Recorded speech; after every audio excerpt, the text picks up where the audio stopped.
Hey, I'm Will. I'm Maurice. And I'm Noah. And this is the Crippled Pod. You are listening to an unsponsored podcast. If you would like to sponsor this podcast, please reach out to us on our Instagram page. Gentlemen and gentlemen, welcome. What's up? Hello. Welcome. Hello. Look, I'm not going to lie. We did just spend like an hour talking, so we're all a little drained. So Yeah. this is gonna be great for Jordan though, because what we did was we tried to get out all the riffs off camera. Yeah. So this, I would assume, is going to be like a 30-40 minute episode, right? Yeah, so if you like the riffs, blame Jordan. Yep. You guys missed out. We actually gave up a lot of like secret stuff that none of us can talk about. Yeah. We do that a lot. That's usually the first 30 minutes every episode. It's like, what publisher are you working with? What artist are you talking to? Yeah. It's like, don't worry about it. You worry about Malazan. That's your guys' concern. Yes. Okay. So this is episode 7 of the Crippled Pod, correct? 7? Yes. Which is technically 8 because we did an episode 0. I would like to put that out there. Mm-hmm. Okay. So we read chapters 6 through 10, book 2 from Deadhouse Gates, right? Mm-hmm. And initial reactions, thumbs up or thumbs down, Will. That's all I want from you. That's all Jordan wants. Don't say it either. So he has to watch the video. Okay. Yep. Will, you guys will have to check. That's a YouTube exclusive. Will's thumbs up or thumbs down. You will need to check on YouTube for that. Sorry, Spotify listeners. You don't know what he did. That and episode 5. Those are just for. Oh my God, dude. I don't even want to get into episode 5. That I've emailed with them so many times. I don't know. I'm like, is there a copyright issue? Is there like, what is making you, because it won't go through checks again. It like won't, because it goes through checks before it goes up. And so it went through initially, but then when I fixed the intro outro, took it down and fixed it, I unlisted it, and then I tried to put it back up. It has to go through checks again and it won't go through. So that's what's going on with episode 5. I don't know what to tell you. That sucks. Also, we had one housekeeping thing. Okay. I have a few people who've been asking for me to split up the chapters in YouTube for them. I'm going to let you know it's not happening. Just straight up. It's just not happening. I'm sorry. Listen, I got a lot going on. I don't got time to scrub through this episode. We're done with it and find the exact second that we changed to a different chapter. So I'm sorry. You think this is serious? Yeah, this is the bottom of my list, guys. Just heads up. No, it's not. He won't let Will take over, and that's the problem because Will has so much time. Okay. Now, Will's got 7 children and 6. thousands of hours of time. 6 children, full-time grad school, a book, 2, no time. 1 on the way. No. Yeah. There's no. Don't put that on me. We're talking about that. Nope. I'll debunk that one right now. Nobody. I would never reveal an actual secret. That is a lie. I was lying. That's just so everyone knows. I'll reveal a secret, but then I'll cut it out. That's the only thing I edit is when I say something I shouldn't. You're not said. supposed to. Something you're not allowed to say. If Will says something he shouldn't have said, I leave it in. He leaves it in. I turn it up. 100%. I clip it and turn it up. Isolates it. Yeah. Make sure me and Maurice's shock and awe isn't as its own clip on Instagram. Yeah. This is what Will said today, guys.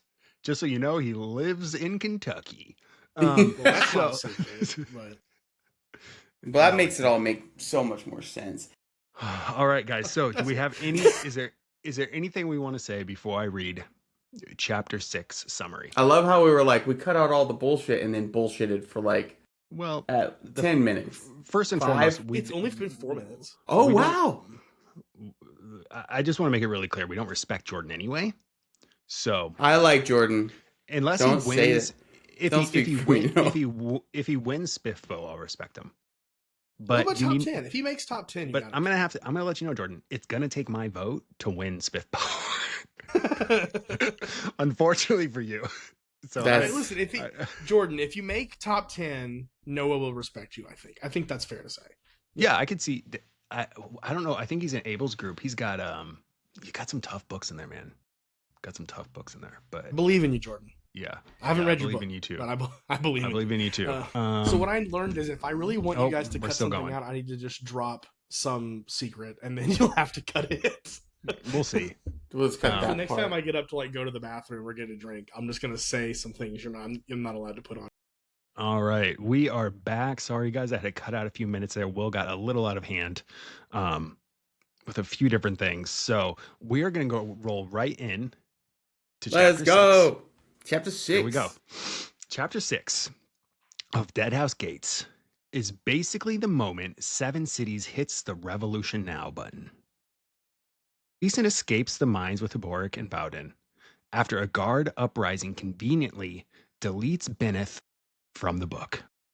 They swim a cursed lake because that's the plan, and a whirlwind officially boots up in Raruko. I'm sorry, I know I said I was going to listen to it, but I did not listen. Raraku. Raruku. Or Raraku. Raraku. I like that. Shaik may be dead, but the apocalypse is here. Felicin survives blood flies, barely, earning lifelong scars and even more trauma. Meanwhile, Poor thing. Duiker watches Hisar burn, realizes the rebellion is terrifyingly organized under the renegade high mage Camist Raylo. You say Raylo? Relo is how he says it in the Relo, and gets unwillingly drafted after discovering the Wiccans pulled off a galaxy brain feint to save refugees. What? We got timeout. Somebody What's going getting on? attacked by a dog? No, the dog is making noise over here. Hang on. Okay. Real professional. We're sorry, dog. guys. Okay. At sea, Culp teams up with Gessler, Stormy, and Truth, who are ready to help once they hear Haboric is a high priest of Fenner, because religious loyalty is greater than imperial politics. Over in Shadow's weird corner, Ikariam is told to head to the Holy Desert now that Shaik is dead, which makes Mappo extremely nervous for completely not world-ending reasons.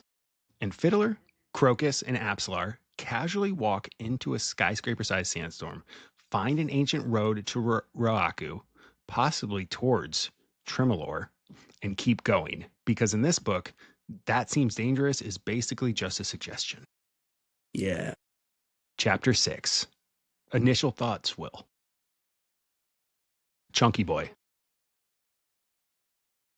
Not you, the chapter. I'm not calling you Chunky Boy. I was like, God damn. All pretense just following along. Okay. Hey, Chunky Boy, tell you to the chapter. That's fucked. Jesus. Dude. That's so fucked. First, hold on. I need to address this so people don't take this out of context. I was calling the chapter a Chunky Boy, not Will.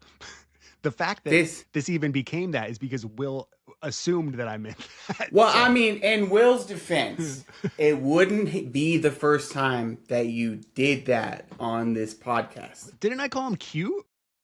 You said chubby. I said chubby is cute. Well, you called him chubby, and then you said, but chubby means cute. That's what happened. Nobody thinks. We're all a little chubby. I do. We're all a little chubby. Well, we can talk about this off pod. What do you think of chapter 6? Yeah, Okay. Will. It was good. So I liked finally, Benneth gets what feels like what's coming to him. Gets his due. Yeah, dude, he gets fucking rocked. And did we establish last week, didn't you like Benneth? Or did you not like him? Oh, okay. No. Like we him. talked extensively about what a piece of shit he was. Yeah, I know. Yeah. Also, big Duiker and Culp both shit their pants. I forgot that in my Oh yeah, that was on the recap. on the recap. I forgot to put that in there. Somebody was like, "Hey, you forgot this." I was like, "You're right," and that's my bad. It's a bad forget. Yeah. Felicin though just keeps getting shit on, man. My God, dude. Dude, the fly thing. flies. Oh, I That hate it. scene- It that is whole so descriptive. Yeah. Dude, because like bot flies, you know what a bot fly is, right? Like, oh God, I was just thinking, God, she just has the flies in her skin. Well, Yeah. and They what's were in so, a I mouth, mean, too, the yeah. reason why she did that was because she started helping, she tried to help Hebrew first. Mm-hmm. But Boric, he didn't even need it because the tattoo made sure that the flies didn't even go near him.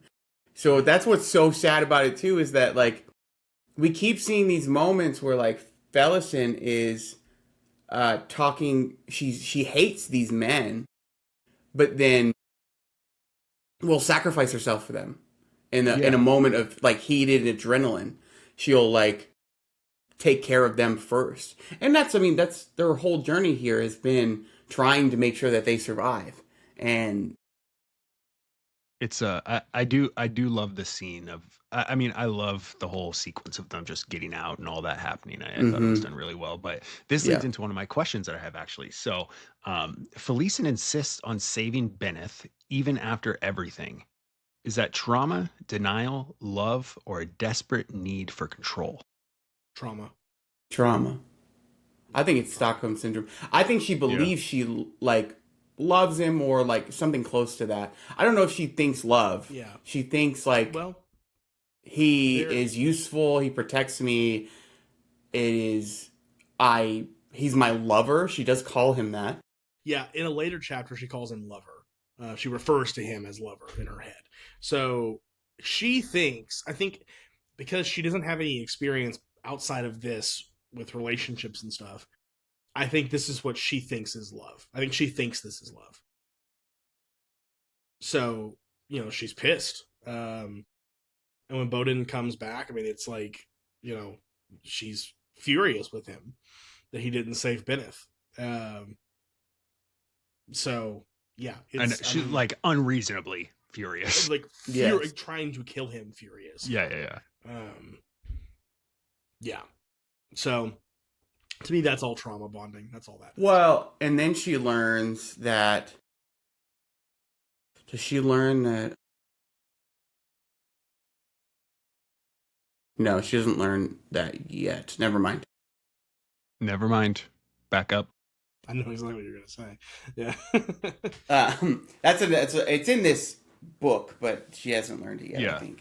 So I mentioned last episode that I think that Felicin and all this stuff going on with Boric and Fenrir, it's just like, it's my favorite part of this book, not because I like what happens to them. It just feels the most, I mean, this whole book feels very intense the whole way, but Felicin, like just seeing her as we go further in the book, you'll understand like her progression and what happens with her.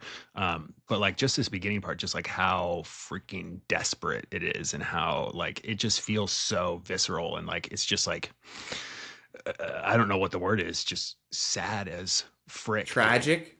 Yeah, tragic. so tragic. It's so tragic. Yeah. And I think Erickson does such a good job like making that feel tragic. Like it's not just like a mention that she's having a bad time. Like yeah. I think we also like we'll get to this at some point because this story, like we'll get to a point where I think we need to discuss Felicin, Hebrick, Bowden's story as a whole. Mm-hmm. But for now, I'd love to point to the fact that goddamn nobody writes children or teenagers as well as Steven Erickson. It's insane. Yeah. Like I've never seen them written this well. John Gwynn does a pretty good job in like the Faithful and the Fallen. I feel like Corbin is Corbin's really good. Well written. Yeah. But like what I think Steven Erickson doesn't shy away from is how infuriatingly stupid children are. And like Crocus and Gardens and Felicin here in Deadhouse Gates, it's so well done because it's believable. So much of this, we talked about this in the Fable Book Club, it's a miscommunication trope. So many things happening here are miscommunications. They're like, and I hate that trope most of the time because it's so poorly done. It's just like a refusal to let characters have a full conversation. Like Steven Erickson gives them so many moments where things just they start to have the conversation and things go off the rails, and in a very natural way. And I think it's so well done. Yeah, I agree. Let's hit on another thing in this chapter. The boat. Well, here I'll just Yeah, let's talk about the boat. Let's talk about the boat. Oh, we get to meet the Marines. Some Marines. So, yes, I love them. Do you guys love the Marines? Yeah. Oh my God. Yeah, they're so I love good. all the Marine. Every Marine I meet, I'm like instant friend. It gives me those three give me such good like Phoenix Inn vibes. Mm-hmm. They would fit in for sure. Yeah. So I loved that, just like that bridge burner feel, and it was just like, and dude, they're so funny. As we keep going, I mean, they're great. They're great. Gessler, Stormy, and Truth are dude. Stormy. Remember the names. Yeah. Remember the names. Big fans. Will you love them? Yeah. That one we're gonna let the Spotify hear. Yes. No thumbs up or thumbs down. Let's talk. Do you guys want to touch base on Fiddler before we move on?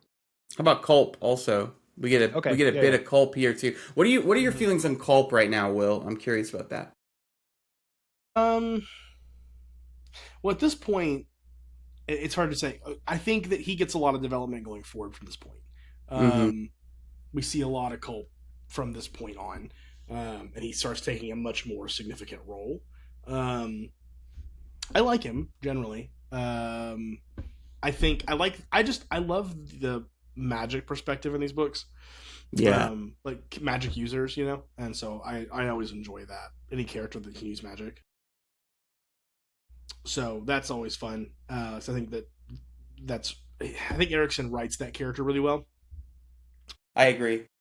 And Culp has a very distinctive voice, so I like that too. Like I don't know. He's a fun character. I like him a lot. And at this point, because he had been with Diker, whatever, and so I enjoy him more. Kind of both of those plot lines, I feel like get better as they separate. Does that make sense? Like from this point on, I think both of those characters do, or they improve a lot. If you weren't really feeling them early in the book, they get better. Oh my God, my boy Diker. He's like, I got to get back to Coltane, and then he's just, I don't know what is going on with him, dude. But he's just like, I'm gonna get him, and he's just running through these armies. He's infiltrating a rebel army. That is so good. Forever, but it starts here. This is the chapter where it starts, where he's like chasing, but he's just going through the bad guys. He's like with the fuck. He's seeing torture racks. He's seeing Malazans on torture racks. He's the most badass historian. Yeah, for sure. Yeah, with that, like we're gonna see more of it here in a little while. Yeah, he totally redefines like what a historian is and their duty, like and their Jones like shit, dude. Yes, he's such a badass character for sure. I love him. I need some Indiana good art. Jones is a good. It's an interesting. I had not made that connection, but that's a good one. Yeah. That's what he's. I just picture Harrison Ford running around with a nice tan. Mappo and Akarium, they find a boat in the temple. And they're like, what's going to happen there? That's weird. Must belong to servant Dujek's arm. I mean, you Dujek grown from his arm. Okay, dude, the reaction of people in the club for that one was so funny. People were like, what the fuck are you talking about? And I was like, I don't know. See the connect. Okay? I feel like it's plausible. Like what you're saying was totally plausible. Like, if that was the case, it would not be a surprise for Malazan. Okay? No, it wouldn't. No, it wouldn't. No, it would have been so funny. Like he just like imagine. Okay, it's not right. Obviously, it's not right. But I don't know. It might be. It might be. We're gaslighting you. Maybe we're gaslighting you. We could be. No. You're not. He knows. It's like when people stand next to me and I tell them I'm 6 foot. They're like, what? Ruins the day. Would you? So you would do that to me just to make me. Oh, I do it to everybody. Shitty. I do it to everybody. I'm like, oh, I'm like, oh yeah, I'm 5'11". They're like, how tall? What the fuck? Who lies about being shorter? Tall dudes, they do that. It's a common joke for tall dudes to do. It's so funny, dude. I love doing it because people they're like, oh, they think they're pretty tall. I'm like, oh, I'm barely 6 foot. Dude. Whenever we meet for the first time at probably a fucking book event, I'm bringing a tape measure. So if you ever do that, I'm gonna be like, we should measure you real quick. Let's get your actual height. Let's make it official. We can record it and put it on Instagram. Yeah, we can do that. I'm gonna be ready. I'm bringing protection, and not that kind. Yeah, Maurice is gonna be ready to meet Noah, bringing his Okay. protection. Will, What? is Fiddler stupid or brave? I think he's both. I think he's the Both? perfect cross section of stupid and brave. He is. I love Fiddler. Is this the? Hang on a second. The Let me make sure I'm in the cusser. right chapter. This is where he throws a cusser at the fucking growl people running after him, Crocus and Absolar. And Absolar's like, dude, those things are scary. Yeah. Fiddler's like, yeah. Yeah. We'll be fine. Okay. Is this? I think. Okay. Yeah, this is the one with the road where they find the road. Okay, so Yeah. My favorite part about this is that he has no fucking clue where he's going. He's just in the storm, wandering I around. know, it's awesome. We gotta go. And he's like, I don't know. And then he's like, holy shit, there's a road. Let's just follow this. And see. He's not even from here. Like, No. Callum is supposed to be the guide. He's supposed to be leading them, but they had a fight, and now he's on his own. It's like, dude, maybe you should have just gone home. Is like where my mind, like, maybe you should have got on a boat and left this place. Because holy shit, he has no clue what he's doing in so many ways. And like, he's such a talented survivalist because he's been a soldier and he can blow shit up. But he is not like a tactician at all, and he's not really like thinking ahead very far. He's just kind of trying to get through the day. It's very interesting. What are his motivations? Is it like just duty? Is it like he promised he'd do this, so now he needs to, and he feels responsible for these two Absolar. I think it's a measure of duty. Do I think that it's like a... Also, he's been hanging out with Crocus and Absolar for like 3 months at this point, or maybe longer. Time's kind of hard to tell, but it's been at least a few months that he's been just hanging out with them. Mm-hmm. And I think he has like an affection for them, obviously. Fiddler's not like a bad guy either. We've seen him do like selflessly heroic things a couple of times. Yeah, I think he's a good dude for sure. So he's like a good guy. He's trying to do the right thing. He knows that like Kalam was doing this, and he's trying to do the same thing. He's trying to, stay true to that. He told Whiskey Jack where they were going, and he's trying to get her home and do that part too. And it's like, but then he doesn't know what the fuck to do, so he's just wandering around in this like apocalyptic level storm. Yeah, I love it. But my favorite part is just that he found this road and was like, I guess let's just see where this shit goes. Yeah. No, he's got the most badass horse also. His horse is just God. I love that growl horse, dude. That's awesome. He bit a dude's face off. I like how much of a plot point it's been too. Like, it comes up a bit. Yeah. To how badass this horse is. Meanwhile, the horse is awesome. The man who's supposed to be leading them is fucking hanging out with an Aptorian demon. Yeah. Yeah. And getting attacked by this fucking desert wolves. Like, Rylandaris, it just keeps coming back to talk shit. He's just like, I'ma get him! Like, he's really fucking wanting this Aptorian demon. I'll be honest, Chapter 6 scared me so much going into it, because when I was looking ahead, it had like 65 comments. And so when that scene started with Kalam, I was like, oh shit, Kalam's gonna die. Like, he's gonna die right here. And that's what they're talking about. So I was pleased to find out that he did not, in fact, die. But I also like that everybody likes Apt so much in the club. Just Apt right off the bat. Fiddler's Horse. Apt and Fiddler's Horse have become like the fan favorite characters for this book. Oh shit. Are y'all... You gotta tell me y'all are thinking about who you're gonna I've got my list. You got your list started? You know exactly what I didn't even say it yet. I got my list. I have some thoughts, but I'm gonna hold back my like real opinion. I'm gonna tell you what, you're gonna want to hang out with both my teams at the end. I already know who your first pick is. I can already tell you right now who your first pick is if you get the opportunity. The person you want to hang out with the most. It's definitely Ikarian or Mappo. If it's Mappo. Out, you want to pick Mappo, dog. So you don't want to hang out with Ikarian. No one wants to hang out with Pust. Dude, I love Pus so much. funny. Weird little guy. Weird little guy. He's Weird a little weird guy. I love weird little guys. All right, here, Mo. Let's do things to remember for this chapter. Let's move on. We got Okay. 20 minutes in. Yeah. We're doing great, guys. We're doing great. Fellison, Heberick, and Baden are now out of prison. They broke out. Bennett is supposedly dead. But there's some kind of like mystery around that. We don't really know. We know that there's something weird about it because Fellison doesn't believe that she's getting the full truth here. Let me see. Duiker and Culp find a couple of Malazans, Stormy, Gessler, and Truth. Those dudes, remember their names. Culp goes off with them, and Duiker goes back to find Coltane's army. That's their story has diverged at this point. And then Mappo and Icarium found a fishing boat in the temple basement, and they believe it must belong to Servant, Dujek's one arm. And then Iskarol Pus does a deck of dragons reading. Icarium attacks him I forgot about that. during this. And he's like, "Speak plainly, you little weirdo." That's what I put, yeah. And then Pus tells Icarium that he needs to go to the desert because Shaik is dead.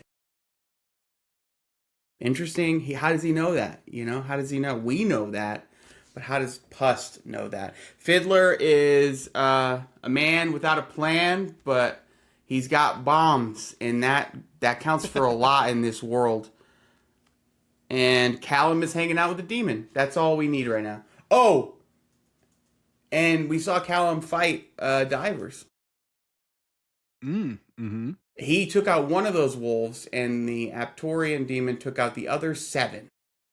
Didn't his horse do something too? His horse kicked one or something, right? Yeah, his horse helped him. Yeah, for sure. But there's always power scaling happening. Erickson is always trying to show you who's more powerful by pitting them against characters you already know are powerful. So, just like watch for that You stuff. end up like, oh shit. All right. We feel good about chapter 6. I feel great about it. Okay, good. Let's go to Somebody chapter 7. Somebody in the book club had been gutted, their entrails pulled out, wrapped around women, wives and mothers, and aunts and sisters who had been raped before being strangled with the intestinal ropes. The historian saw children with their skulls crushed, babies spitted on tapu skewers. Who hurt you, Steven Erickson? I would never in my life write that. That's insane. No, that's not a sentence that I would ever, like a paragraph that I would ever Although now conceive to. that I'm doing my final rewrites, when I Add get to some some certain seeds, I babies on might have spits. Men had been gutted, their entrails pulled out, and used to strangle their wives while they raped them. What? wild. And then they spit the babies on skewers. Yeah. Yes. Ooh. Okay. See, I mean, you Chapter really s- can't be on the side of the fucking of 7 cities right now. No, you No, pretty much You gotta can't. side with the mouse. You gotta side with the Yeah. Malazans. I'm always siding with the Malazans. Yeah. Lysine, I'd make out with her. Okay, What? so What? Deadhouse Gates, Chapter 7. Duergar finds the aftermath of Coltane smacking the whirlwind. Then follows the chain of dogs south, while ominous moths, maybe from a giant face in the sky, hang out. I hate moths. This is a side note. In Interesting. the desert, Say more. Felicin is physically wrecked from blood flies and emotionally fueled by spite. Blames Bowden for everything. Discovers he's basically an assassin and accidentally helps trigger the biggest oops of the chapter.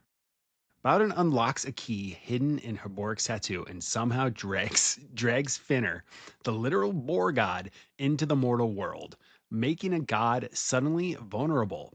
This seems like an issue. Meanwhile, Mappo broods about his massacred people and mysterious mission to babysit Ikariam, who continues being a walking magical extinction event with amnesia. Inside the whirlwind, Fiddler and the crew stumble through a shapeshifter deathmatch. Apslar goes blender mode on some Grawl, and Grylan, the Tide of Madness, shows up only to immediately back down when Ikariam politely hints he might get upset. Gods are falling, rebels are chasing, and everyone's one bad decision away from death. Yeah. Chapter 7. Fun chapter, though. Great chapter.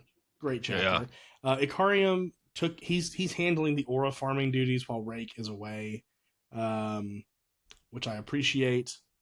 Yeah, I love the end of this chapter for sure. When he's like standing there, what's the exact line? Let me find it here. Oh, when he says, "Moreover, I now protect them," and the dude's like, "Yeah, we're good. Actually, we're good. I don't need to kill them." So that's just like that's as kick-ass as it gets in epic fantasy to me. Is when the character shows up and it's like, "Hey, so I'm gonna take care of them," and everyone that wants to kill them suddenly is like, "We're good. We good. It's Gucci." So yeah, this is a wild chapter. The Boar God thing. Let's talk. I have a question for that, actually. Okay. You want me to ask you my question? Okay, so go ahead. So Bodden pulls Fenrir into the mortal world. Was this on accident, or do you think this is destiny? And how big of a problem is this? I think it was definitely an accident on his part. I don't think he meant to do that. I don't know that destiny is a thing. And I think prophecy is. But I think that Erickson applies even to the gods. There is the future is uncertain. Still unwritten. Yeah. The rest Natasha Bedingfield. No one else can write it for you. Yeah. Yes. No one else can write it for you. Only you can say it in. No one else. No. I mean, it's a good song. It sounds we like should all break it. Like I didn't know the lyrics well enough. Public swimming pool in the summer. As if you've ever been to a public swimming pool, Noah. I was a kid in the Midwest, dude. All we did was go to public swimming pools. Because you're rich. Yeah. Okay, first we all know you grew up with a pool. My parents aren't rich. I am. I want to make that very clear. My parents live in a home where I put them. That's what Noah said. My mom's a nurse, and my dad was a probation officer. We didn't grow up rich. Middle income. But we did grow up with public swimming pools in the Midwest, where certain songs that I hear from the 90s, immediately I smell like sunblock, and I'm embarrassed to go out of the pool because my cold little pee-pee.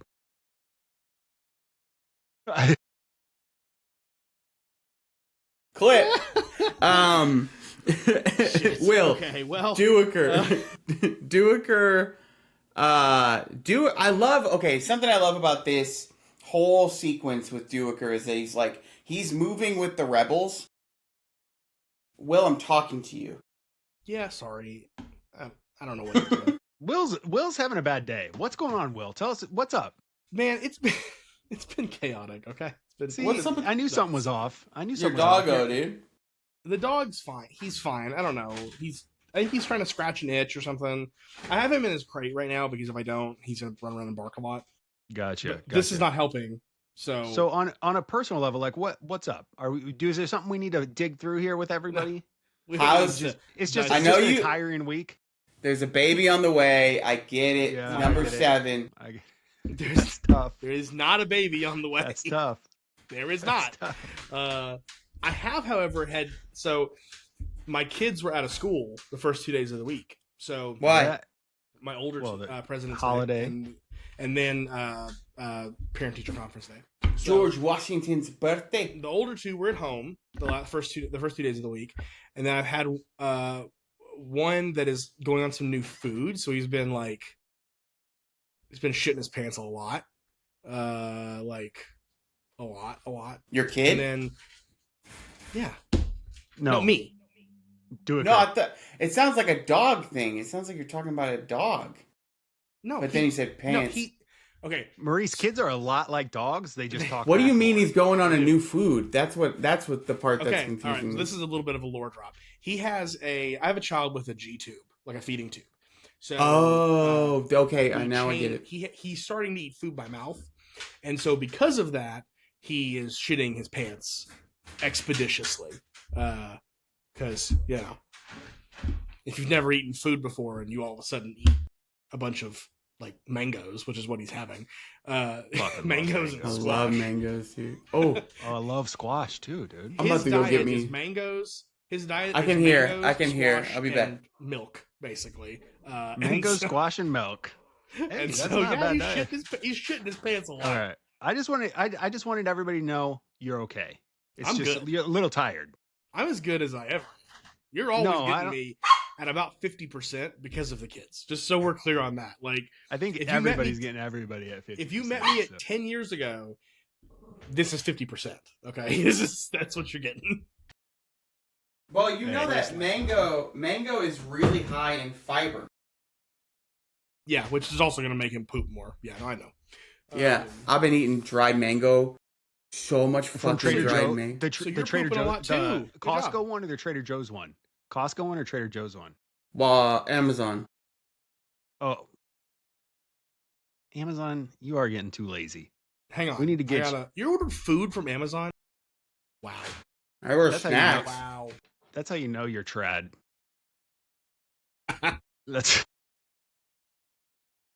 You know what's so I'm funny? gonna go deal. I gotta deal with this dog. You guys talk for a second. okay. We'll talk. For What's a so second. funny is that I have 2 Instacarts coming today and a Walmart delivery. Jesus. Do you get Walmart every once in a while just to connect with the common people? Well, I get Walmart because we have that, like, they have a thing where if you pay for the subscription to Walmart, Walmart Prime. yeah, you can get like daily Yeah. you can get delivery on the day, Yeah. which is Yeah. fucking dope. I use a Walmart pharmacy. I like a Walmart pharmacy. They're always nice. That's where I get my the good stuff. What are you making that face? Okay, Walmart in the Northwest is Walmart nice. pharmacy. I don't know. I don't know about your Walmart. I'll send you a picture of my Walmart. Walmarts are nice. We have a good We use Walmart. We have a Walmart crazy Walmart. We have a Walmart where, like, on Reddit they post pictures of people that go there. Like, I went there once and I saw a woman in full lingerie. Oh, people only. of Walmart. People of Walmart. Yeah. Yes. Like, but then there's people like go with their pet snake, like a pet boa constrictor, to fucking Walmart. Snake people are weird, but that's Snake a different people are podcast. That's They're in the same echelon as rat people for me. It's just like it's fine. You can like them. It's just weird. It's just both by rats, which is also weird. weird. That's true. Some are alive, some are frozen. Yeah. It just depends. Unless you're a real freak, then you're buying live rats. I have a buddy. I was like, so do you like these? Do you bond with these snakes? And he's like, no.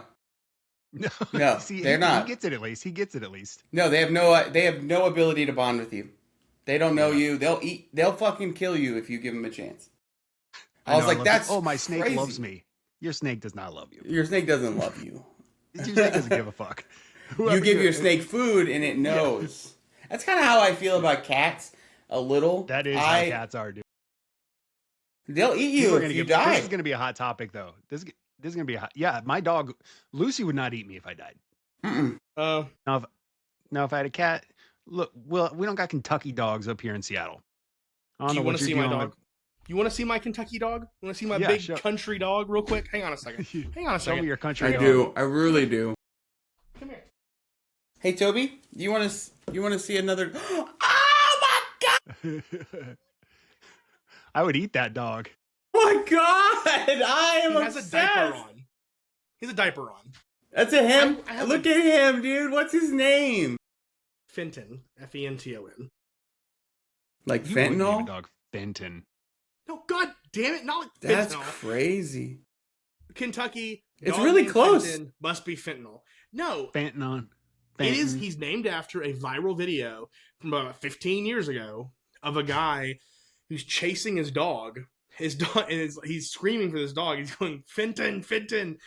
And then it pans over, and the dog is chasing an entire fucking herd of deer and just like That's taking incredible. off.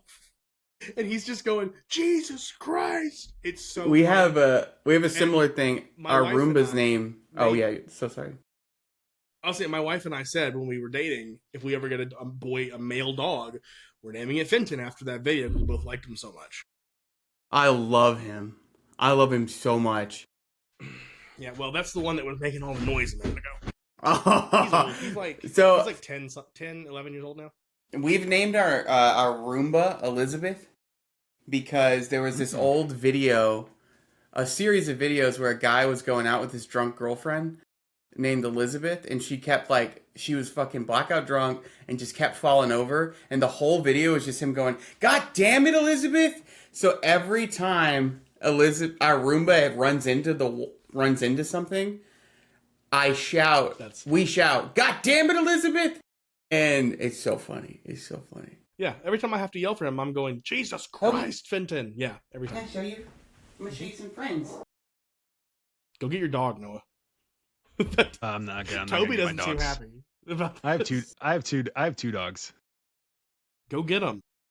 He was sleeping gosh. on his heating The pad. people want to see so him. he's pissed. He's pissed at me. Hey, bud, You know, look. I have followed him on Instagram for like a year and a half now, and I've never seen his dogs. I don't see his dogs. Toby, look. Say hi, Toby. Toby doesn't like looking You at didn't hear cameras. Okay, you guys want to see it? No. Lucy, Lana, Toby's named after the Paranormal Activity ghost. Lana, come. She's not They listening, come in my dude. office. Well, I yell at them to leave the office. Hey, bud, you wanna go lay down?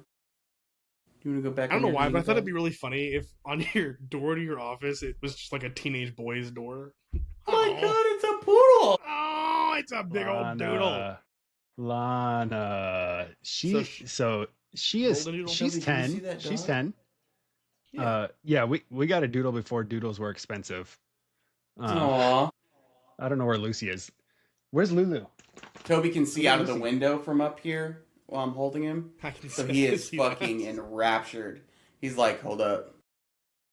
Dude, What's up okay, so there? wait, you call her Lulu, Noah? Lulu? Yeah. No, I call That's- this is Lana. Lulu is Okay. coming. Okay. Oh. Oh, it's a schnauzer. She is a Oh my standard gosh. schnauzer. Lulu. She's cute. Lucy, come here. Lucy, come She's Well, I cute. love that we're both tiny dog people. Mm-hmm. I like Well, big ones too. Toby's 5 pounds. My Fenton favorite is about breeds. 14. Stay down. My favorite breeds are Great Dane and She doesn't wanna Chihuahua. come up. All right, so the dog section of the podcast is over. Sorry, This is Jordan. the chain of dogs, by the way. Yeah, this is the chain of dogs. Lucy, Lana, Toby, and Fenrir. Fenton. What's his name? Fenton. Fenton. Fenton. Fenton. Although, Fenton. stop. You got Toby, right? Come on. That's easy. That's easy. We have talked about my naming conventions and how yours Fenton. don't align with mine. Fenton is it's phonetic. It's F-E-N-T-O-N. The hardest thing about Fenton is the T, because it's like when you say hunter or hunter, like it's a very Hunter. southern thing to go like Fenton. The like Look, guttural. I try to always say the T. Yeah, you All do a I good know job. is You did a good job. If Will wrote his dog into a book, it wouldn't be spelled phonetically, but it would be No. pronounced Fenton. Like It'd be spelled like P-H-A- P-H-Y. P-H-A-E-N-T-O-W-N. You guys. Faintown? Before we. Okay, sorry, Jordan. Just real quickly, I should post a fable. So me and Will have this big argument about naming fantasy characters. And Mhm. he's like, ask your wife, have your wife do it. And so I gave my wife a list of names. She fucking cooked them, dude. She's like, Muffalopolis. No, first of all, that was not that bad. It was not that bad. She got like half of them first try. All right. Would you want a book where you can only pronounce half the names though? We're reading one right now. Yeah, but this is look. Do not put yourself up here. He was nobody when he wrote this book. Let's be clear. Okay, so okay. you can't. Here we heard it here first. Will is soon to be the next Steven Erikson. I did not say that. I did not Pretty say much. that. Did he pretty But much listen, say there that? are those who would say if you believed in manifesting, I should say that. That's exactly what I should You say. should We should say all be that. saying that shit. You should say that, big dog. I agree. Listen, here's the thing about these two is I'll get off a long day. I've been writing, I've been packing books. I get on my Instagram. I'm like, I'm going to go chill. I'm going to go look at my messages.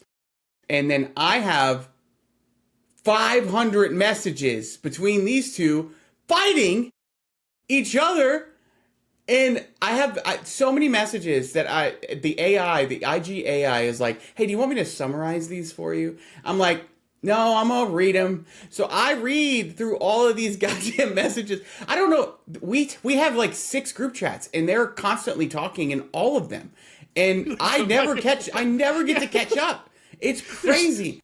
What it is we have a text chat and we have a Instagram DM, and so occasionally stuff goes in one, and sometimes we have 2 different fights happening in the At the same time. It's so. I love it though. I told my wife, I was like, "Are you friends with the person?" It's If all you're in fighting all love. day, are It's you all friends? in love. I told my wife There's no hate here. 2 days ago, I was like telling her something that was happening with the Crippled pod, and I was like, I fear these guys might be becoming my best friends, which is really weird. Okay. I'm talking to y'all all the time. We are constantly I like talking. the reaction to that is fear. I don't know. I've really always said I'll afraid. never do a podcast because I don't listen to podcasts. I don't even know how I'm here. I just asked. Like, I don't know how this even happened. I've always said Will's a schemer. Dude, It's not you're- scheming. this is It's like, making there's a reason we call him Just Quick scheming. Will, y'all. Schemes. He's a schemer, guys. This guy knows how to get into every Warren. He's not proficient in the Warrens, but he can get fucking in them. Like, you guys would be, people would be shocked you look at my like social media presence. You had no idea. The plans. You got no idea. You the know, plans. It's a miracle Will's here. It was all my As well. idea, but it's It was. He put this together. It's crazy. In fairness, the podcast was Noah. I came up with the book club idea, Yeah. and then Noah was like, "Let's also do a whole ass podcast." Okay, Jordan. This has gone way. Yeah, this is dude. what I'm going to do for you, Jordan. Okay, Maurice, chapter 7. Give us your things you remember. Chapter 7. Then we're going to go into chapter 8. Sweet. Okay. Chapter Sorry, 7. Chemist Rello. He's on the side of the whirlwind. Fellison, Hebrick, and Bodden. Fellison gets attacked by bloodflies. She's now covered in fucking pox, basically. They find a giant hand sticking out of the desert made of jade. Don't know what that's about. But Hebrick touches it with his stump. As if he can fucking has any tactile abilities with his stump. He's like, let me see what this feels like on my elbow. That's essentially what he did. And it fucked him up. Felsen's like, you're hurting, aren't you? And he's like, I'm fine, girl. He's so much older in the audiobook than I imagined him in the physical. He's like an I don't really see him old as an man. old guy. I just see him as like whiskey jackish. No, His voice the is guy- like 80. Yeah, the audiobook voice is like old as fuck. I gotta listen. And Hebrick starts to feel, you know how when people have amputations, they have like that Phantom ghost, limbs. the phantom limbs. He starts feeling that. He's like, I feel like I have fucking hands again. It's weird. Remember that. Mappo. We get a little bit of insight into Mappo. I think Noah accidentally gave some stuff away that we don't know yet in this chapter. Did I? But don't re-listen to the intro. Okay. If you didn't catch it. Ikariam says something like, hey, Mappo, I'd really want to know, I want your memories of me. And Mappo's like, but then you just get my version of you. You wouldn't get you. And then inside his heart is like freaking out. He's like, that's not good. And then Fiddler. Something happens with Fiddler in this. This is where Oh they're, like, shit! They're running. yeah. They're Yeah, running from. They're running from the whirlwind, and the growl horsemen, the ones that survived the Custer blast, are chasing them. Crocus's horse finally just dies because they've been running these horses into the fucking ground, and then so they're like, all right, we're gonna fucking fight, and they get surrounded by divers and soul taken. Shit's crazy. Absolar's killing like a mad woman.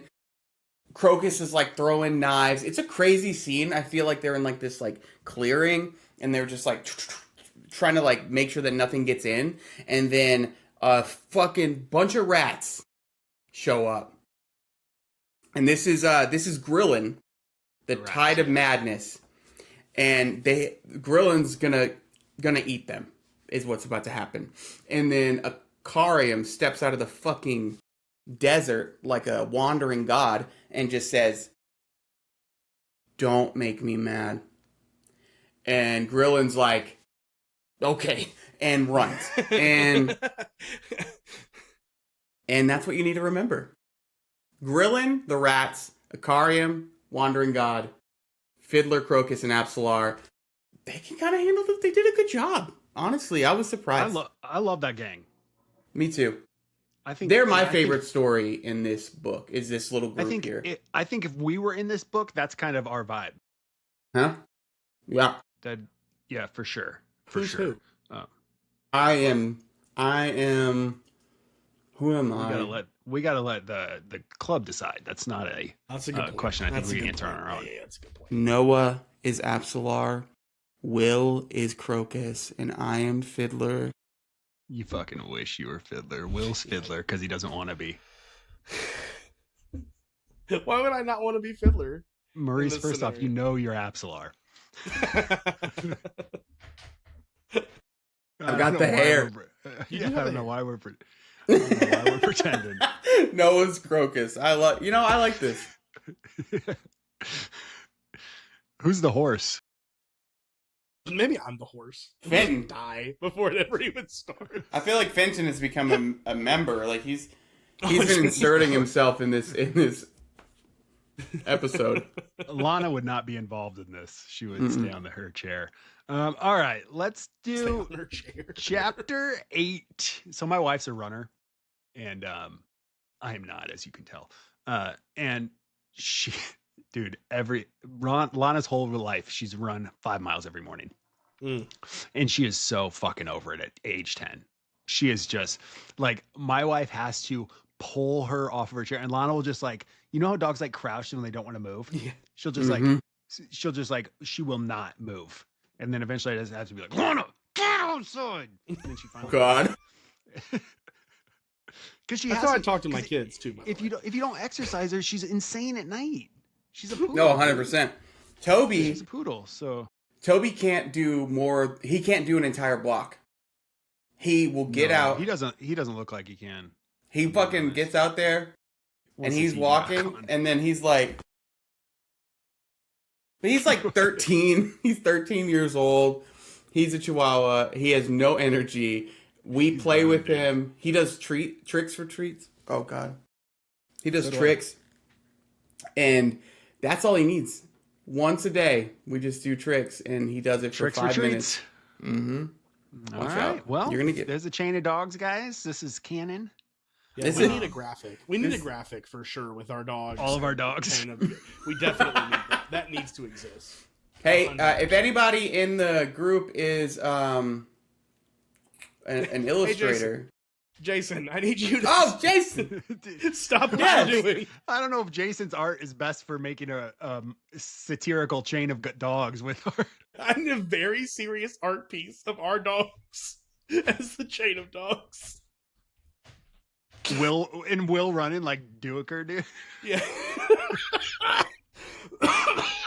Oh my God, dude. Okay, chapter 8. Chapter 8. Here we go. Let's go. I just want to apologize ahead of time to Jordan. I thought this episode was. I had like questions and stuff. This is gonna be so chill, but you know what? We can still This is go. what Listen, we're only at an hour. We can still make. We're good only in an content. hour. Oh, Yeah. Jordan, you're cooked, bro. Hey guys, Chat. my internet says it's trying to reconnect. I can still hear you. You're still here right now.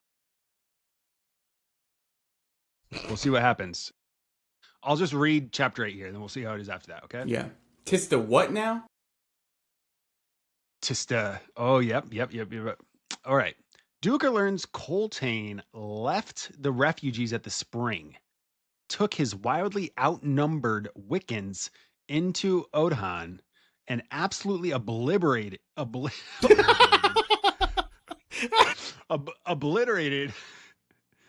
the Sorry, the that was not as funny. Tithansi. How does he say that in the book? I think that's right. Fancy. You think you nailed it, dude. Yeah. 7-1. 7-1 because Wiccans don't do math. They do massacres. Yes. Heroes. Meanwhile, Felice Haboric, who is now 90% tattoo, and Bowden reach the coast just as a wave of weaponized sorcery comes screaming at them, only for Haboric to casually no-sell it like an anti-magic scarecrow. Interculp and the Marines. Gessler, Stormy, Truth. Fleeing a mad mage who's basically a walking magical death trap thanks to a tutorial brain rot. Borg reveals Fenrir's Warren is fighting inside him against the Autorodal, and something deeply alien tells the Boar cult Marines, actually, screw your god, and emotionally devastate poor Truth. The sea battle gets worse. Stormy gets skewered. Haboric heals with his ghost hands? Question mark? Something to remember from last chapter. The Ripeth sinks and everyone swims in a conveniently abandoned ship, the Solanda. And the one that vanished trading with the Tista Andi. Aboard dozens of severed Tista Andi heads and their headless bodies still rowing, and a mysterious group Haboric identifies as the Tista Edur, prompting the only reasonable response. Tista what now? Okay, I want to add something here. We talk a lot about Felicen and her arc and who she's selling her body to and etc. And how these men are responding to that. And I mean every man in this fucking book so far. If you want to know how you're supposed to respond, look at Gessler. Mm-hmm. Because the second she tries to offer herself to Gessler, he just laughs and walks away. He's like, "You're a what?" No. And then his best friend makes a joke about how they're gay for each other. That is how true men should be acting. Period. To a 16-year-old throwing them to a 16-year-old girl. Yes. What you don't do is what Bowden did. So, yeah. Wait, have we gotten there? Is that? Yeah, it was this chapter. Oh Jesus! What a fucking! Is this the one we got in the big discussion about? I don't know, but this is the one where he has sex with her. Because they're camping, they're in their tents, and she's like, "Hey, come into my tent." And I was really disappointed because I really wanted Bowden to be more of like a good guy, I guess. Same. You know? Same. I was really disappointed too. Really disappointed that he did it. Well, and the fact that like he knew what she was doing also. Mm-hmm. He knew she's going to try to kill me. He basically did it to beat her. I mean, like he wanted to win. Yeah, to get back at her. How does he put it? To prove that she is what he thought she was, basically. Like, yes. I'm like, dude, fuck. Listen, I really wanted him to be a better guy than that. And like, he has moments throughout, so far. For sure, in the book. He's a complex character, 100%. He is. But like, it's just disappointing that he did that too. So agree. Yeah. Let's see. What else? What else? Where are we going to start with this? Yeah, you want to talk about the Tista Eater, the Salanda, The or Duiker. the Boric? I love a boat. I love a boat in fantasy.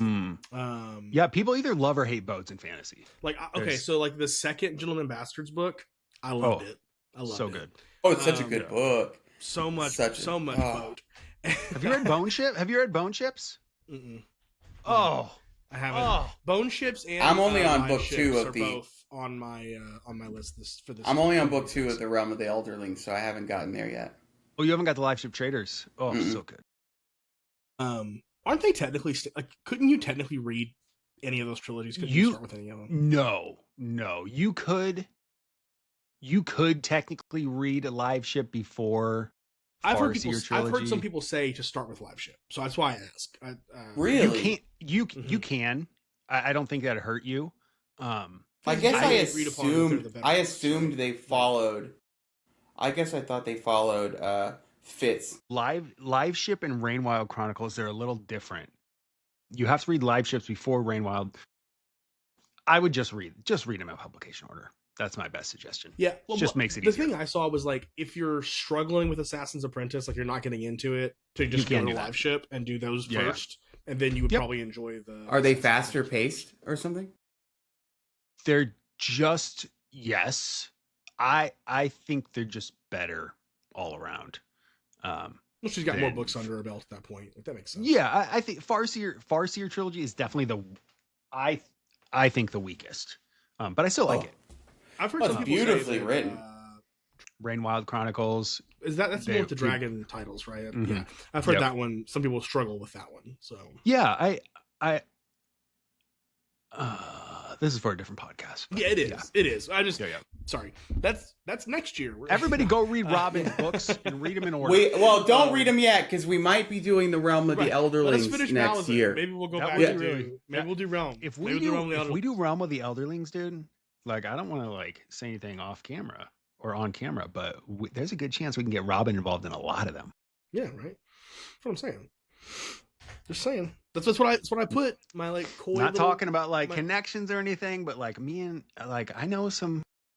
I'm just saying I put that in the book club the other day. Not that, but somebody was like saying they didn't, because we were like adjusting the schedule a little bit, and then it might take us longer to get through the books than we thought. And people were like, well, I didn't want it to end, and I was like, well, just because just week we finish Malazan doesn't mean it ends, right? Like that doesn't Yeah. necessarily mean that. So Yeah, and All they're that means also is I get a Malazan tattoo when it's yeah, right. and there are we all can get a 27 matching Malazan tattoo. happily. of Moonspawn. Um, We got to have it of Moonspawn. that would be a good one. Moonspawn would Yeah. be a great one. Anyway, This whole scene. so what? I'm gonna get That's this like it tattoo is. on my Even back. to this On our point, backs. to this point, it's kind of like is the scene, you know? Yeah. Yeah. Yeah, that's why it is the on the Malazan Book of the Fallen collection of 10 books. It is depicting this. Mhm. The Siege of Pale, which is so crazy. What are we talking about, y'all? We're gonna. We just So, do finished- you want to talk about? We can talk about Boats. Boric, we can Boat. talk about Boat. boats. I was talking about the or boat. Tista. So the boat, love a boat. Yeah, Um, love a boat. I also really enjoy the scene where Culp and the Marines land, and they're like, like freaking out, like holy fuck! Like, Well, such and- a fun scene. Felison's like, at this one, she's like, I guess I'm gonna die. We're all gonna die. But in fairness, this is like the fourth time that she's had that exact revelation. Yeah. Yeah. Every time anything happened, I mean, I'm being facetious, but like the mildest inconvenience, and she's like, I guess this is Bro. it. Just time She's to got die. she's got Take George me, Costanza Hood. energy. Yeah. She's got George Costanza She's got energy sometimes, 16-year-old girl energy, because that's kind Yes, 100%. which is George Costanza energy. of That's So, but no, I love the boat. I love the Salanda. Such a good like lore chapter. dude. The It's, Tista Erdu, because they were mentioned Yep. like one time at the beginning of Gardens of the Moon, and I was like, oh, that's interesting. They were like another ancient relative of the Tista Andi, and they're not mentioned Mhm. again in Gardens, and not until now. And that's Yeah. like such The a T- good. So you got to pay attention to this. Both of you and everyone in the club, pay attention to what you find on this boat and remember it. Yeah. Mmm. I also there's tons of heads. Also the water coming down in the storm in spears. Fucking cool as shit. Love I don't it. remember that. I don't Yeah, remember that description. that's what happened to Stormy. The water came through and speared him. Or wasn't that? Or was that? Yeah, yeah, I had that right. Oh, it was sorcery, right? He was getting attacked by the mage.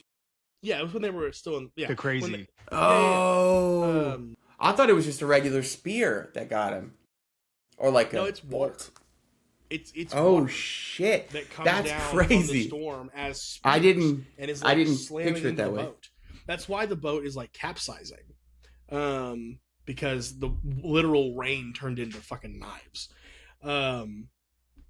Yeah, it's sick, and so okay, then we end up in in a warren on the ocean, like A milk this whole ocean? thing Isn't is it like just milk or something?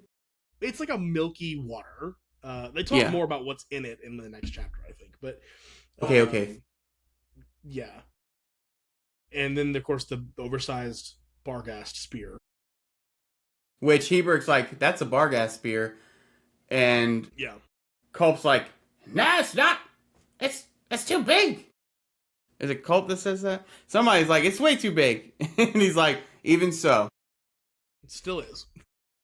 Yeah. Yeah, this chapter is one of my favorites so far in the book because it's just like It's just like it feels more like gardens. Like yeah.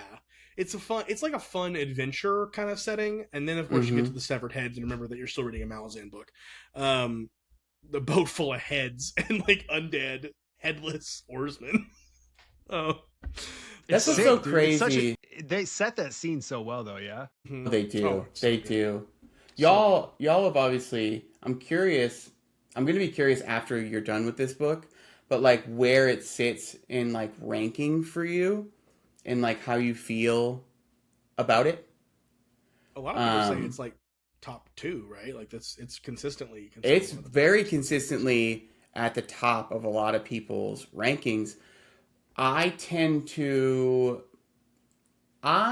Maurice, I tend to go for books that are more. This book is so fucking heavy, so I typically go for books that are a little less heavy than this. So, Like Cello's kind of like Cello's Gate. yeah, exactly. Super fun. So, like, Gardens is one of my favorites because it's That is a fun book. because it's a fun book. Like, it's one of my favorites of the series, and people think I'm fucking crazy because I love Gardens so much. Because people hate it. I don't know why.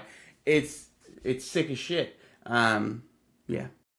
I'm curious. I'm going to be very curious. We should add that into the rotation of like, okay, what's your current ranking of the books? Yeah. Okay. So, do we want to do important things next, or did you? Yeah, I got it. Yeah. No, we can. Yeah, we can go. We can move. We get more of like, oh, I was going to say this for the last chapter, but like this whole series of Duiker chapters where he's chasing them, where I love how he's building Coltane's mythos, the myth of Coltane here, which is so fucking cool because we're just seeing him do the impossible, and he keeps wandering into camps, into armies that just got their asses kicked by Coltane and the Wiccans. And we're like, how is he doing this with these fucking refugees just like biting at his heels constantly? That's why, and we like get that explanation is so fucking cool. And at the beginning of that, the first time we get this mentioned is he's saying something like, "There's like someone's telling him like, oh yeah, we're about to put down Coltane, like it's over," and Duiker is thinking, he's thinking to himself basically like, wouldn't be so sure. Like, you know, he might be Right. wounded, but I don't know. And at that point, he's thinking like he compares it to like an animal's like last thrash when they're about to die, right? Like a hunted boar can still kill you, you know, even though it's basically dead on its feet, it can still kill you. And he's thinking of it in that context, but then Coltane just keeps winning, just continues to keep winning. Right. Yeah. I love it. I love that he's like, I don't know. I love that we're seeing it from this perspective. We're not experiencing. We get to experience it from afar, before we get up close, and I think that's really cool. More here. Gotta go. There's so much shit in this chapter, actually. It's a huge chapter. We are on the coast. They get picked up. So now we have a new, like, grouping that got together. So, like, a couple of chapters ago, Akarium and Mappo joined Fiddler, Crocus, and Apsalar. This chapter, we get Culp, Gessler, Stormy, Truth, and they meet up with Heberick, Bowden, and Felicin. So they're all together. Gessler is a fucking decent fucking person, and these Malazans are fucking dope. Heberick's hands, His ghost hands. they healed Stormy, and they're like, is this something that your god gives to people? And he's like, no. Finner sucks. I don't know. Finner doesn't give anybody shit. Which Finner's the god of war, by the way. I don't think I realized exactly what he was the god of. Just that he was kind of crotchety. Pigs. Smoked pork. Smoked pork is what I funny thing. So obviously I've been reading through my book and like doing some stuff with it, but I forgot that I use smoked pork to describe burning humans in my book. And I got to that last night and I was like, oh, that's kind of fucked. Yeah. It's nothing compared to a book. I don't want to say the title of the book because this is a spoiler, but the first book we read in your book club, Noah, the scene where the fire in the church and the guy's mouth starts watering like involuntarily. Yeah. That happens a lot. That happens a lot in Malazan. Oof. Anyway, Tista Eater, the Tista Eater, they are. What are you laughing about? When I say that word, Tista Eater, I feel like there's no way to say it without sounding super fucking country, because Eater sounds like the most country word of all time. Tista Eater. Tista Eater. So they are gray skin. They have gray skin, brown hair. Tista Andy have black skin, white or black hair. Mm-hmm. Those are the distinctions that we have of the two elder races. Okay? Heberick says that is a huge fucking Barghast spear, pinning that Tista Eater captain to that chair. Also, he gets like a taste of Otadaral down at the bottom, which implies, Otadaral. And that implies that that's why the Tista Eater, whatever killed them, used Otadaral. Because his magic didn't work. And obviously he was a very gifted sorcerer because he's the one that programmed or animated these Tista Andy headless rowers. Then we get an info dump. Oh, that's about the Tista. And then, so Fiddler wakes up in the Temple of Shadow with Iskarol Pust trying to sweep his beard because he's looking for spiders. Totally forgot about this. Gotta get those spiders, dude.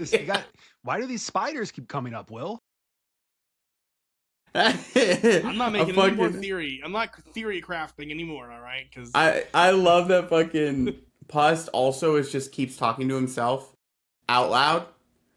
And he keeps saying, "Oh, don't say that to them. Good, they don't suspect a thing." It's so funny. I find his character so funny. I will say this scene has one of my favorite moments with Pust, where they're basically telling him to give Crocus assurances that Apsalar won't be repossessed by Cotillion. And the way it's described and the way the audiobook narrator does that scene. Did you catch this, Maurice? I don't know. Tell me. When he says he spreads his hands wide and he's like, what's the let me find the exact. I can't find it. But he says basically like, don't worry about it. Like she's fine. Oh, she's kind of a loose end now, actually. Yeah, don't say that. Yeah.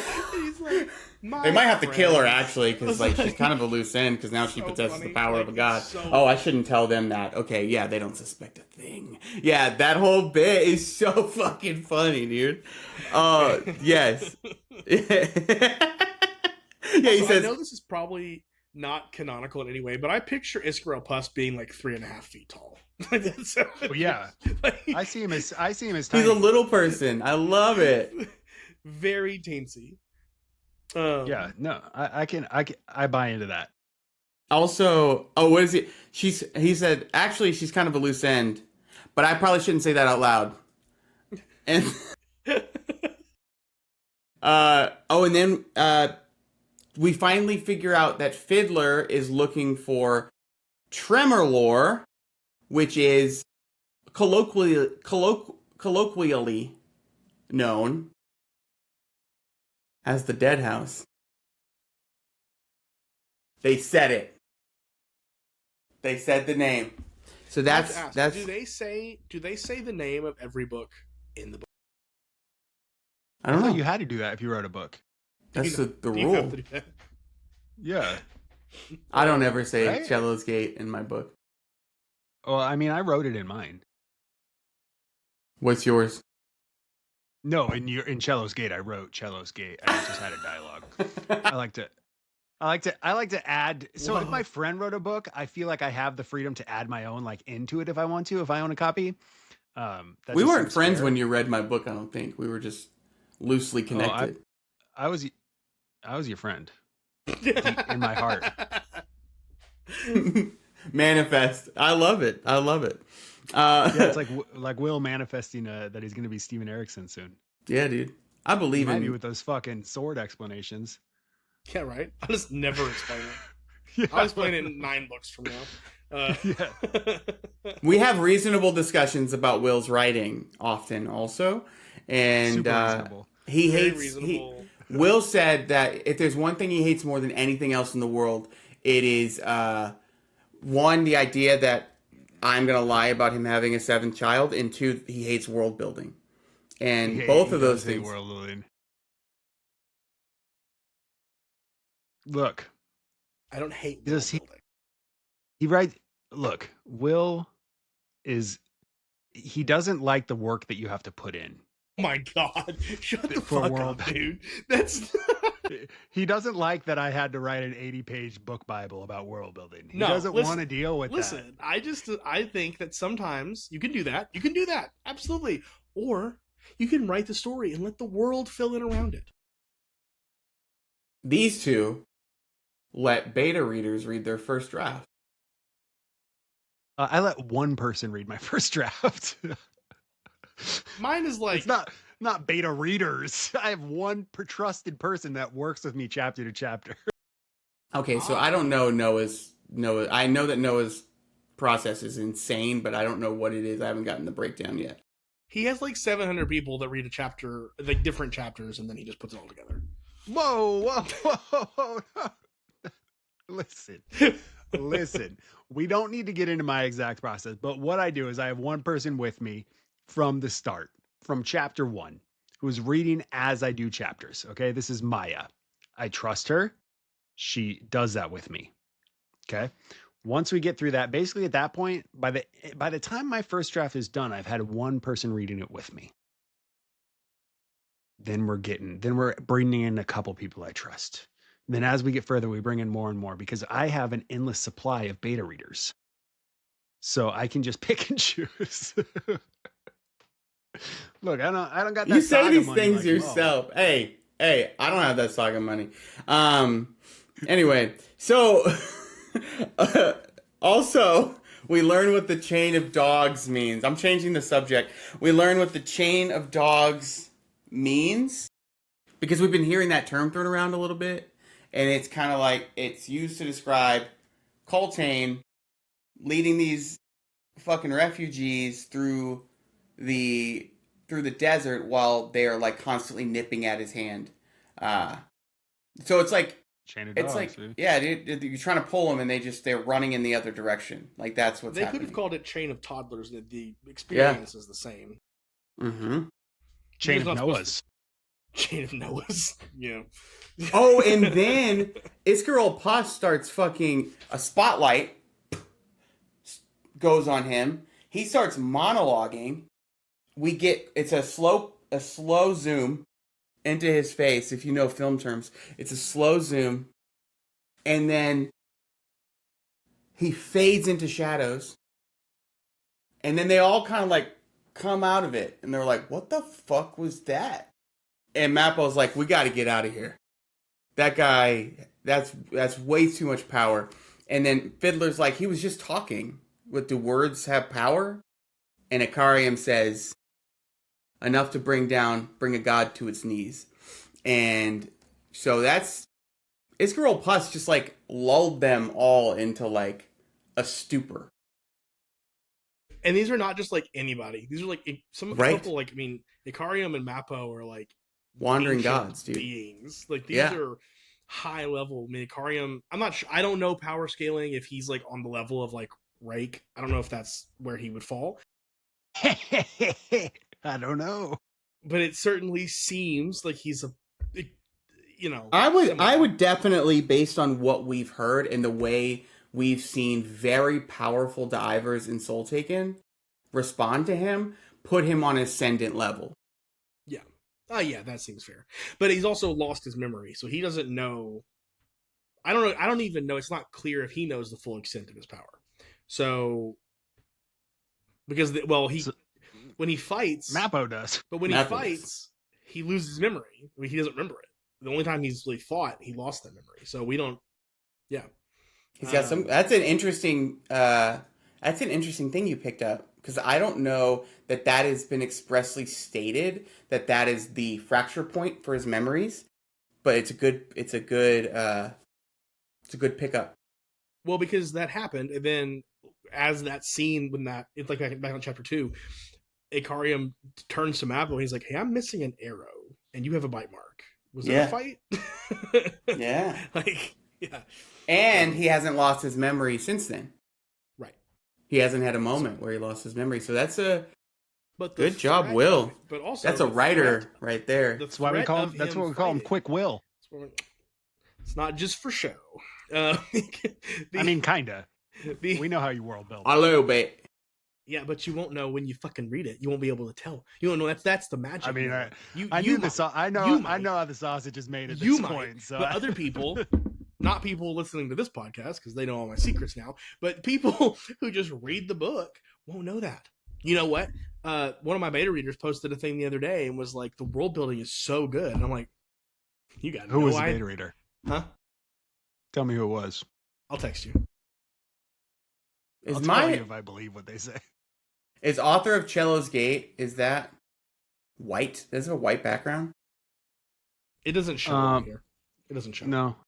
Author of Cello's Gate, is it white? Or are you worried about being a different color besides white? Well, I saw Will's. Will's is a vector. So I was seeing if mine was a vector. Jesus. Fenrir. Fenton. I would definitely call him Fentanyl if he was my dog. Like, he would get that nickname at some point. My wife has called him that too. Don't worry. See? He gets so mad.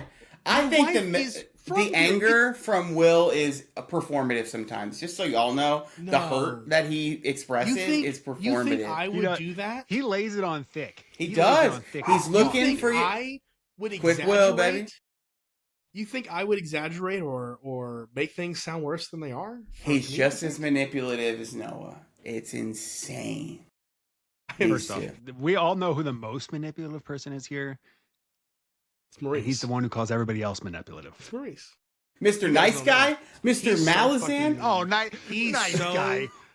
I'm so nice. You know I'm so nice. Y'all, they can't even say that. Anybody who knows me. He texts me and he'll just say mean things. He'll just insult me in text. It's so no. He says, "Will, I bet you look like shit today." I will say, Will, I miss your hair. I miss the long hair. I'm sorry. It's okay. I like the hat though, but I miss the long hair. I used to wear hats all the time, and I couldn't do it when my hair was long. So Why? Because Now he's back looking like your uncle who might say something you're worried about. Three white dudes on a podcast wearing hats. Yeah, we need to add that to the intro. Also, we need to not forget that. 3 white dudes? 3 guys wearing hats. We don't need to add the white dudes. Yeah. It's crazy. It is actually crazy how often people on Instagram remind me I'm a white male. Like, they always let me know, and I'm just like, I am. I noticed that. I got that comment the other day that was like, it must be funny. easy when you're a straight white man. And I was like, yeah. I mean, I do. There's a lot of privilege. I didn't work 15 years for it, or come from a very poor family and work my ass off. But I do have a lot of privilege. I recognize that. I've only been pulled over once in my whole life. If you've ever queried before, being a white male does not help. Just nothing heads up to everybody. Querying is go to Query a Tracker, hellscape. Go to Query Tracker, look at the agents and what they're looking for, and then come back and say that it's easier if you're a white guy. Life is easier, but because life is easier. Publishing a book is not. It's hard for everybody, y'all. It sucks out here. Like we all. Let me tell you. I queried over 100 agents. And then I sold it myself. Anyway. Yeah.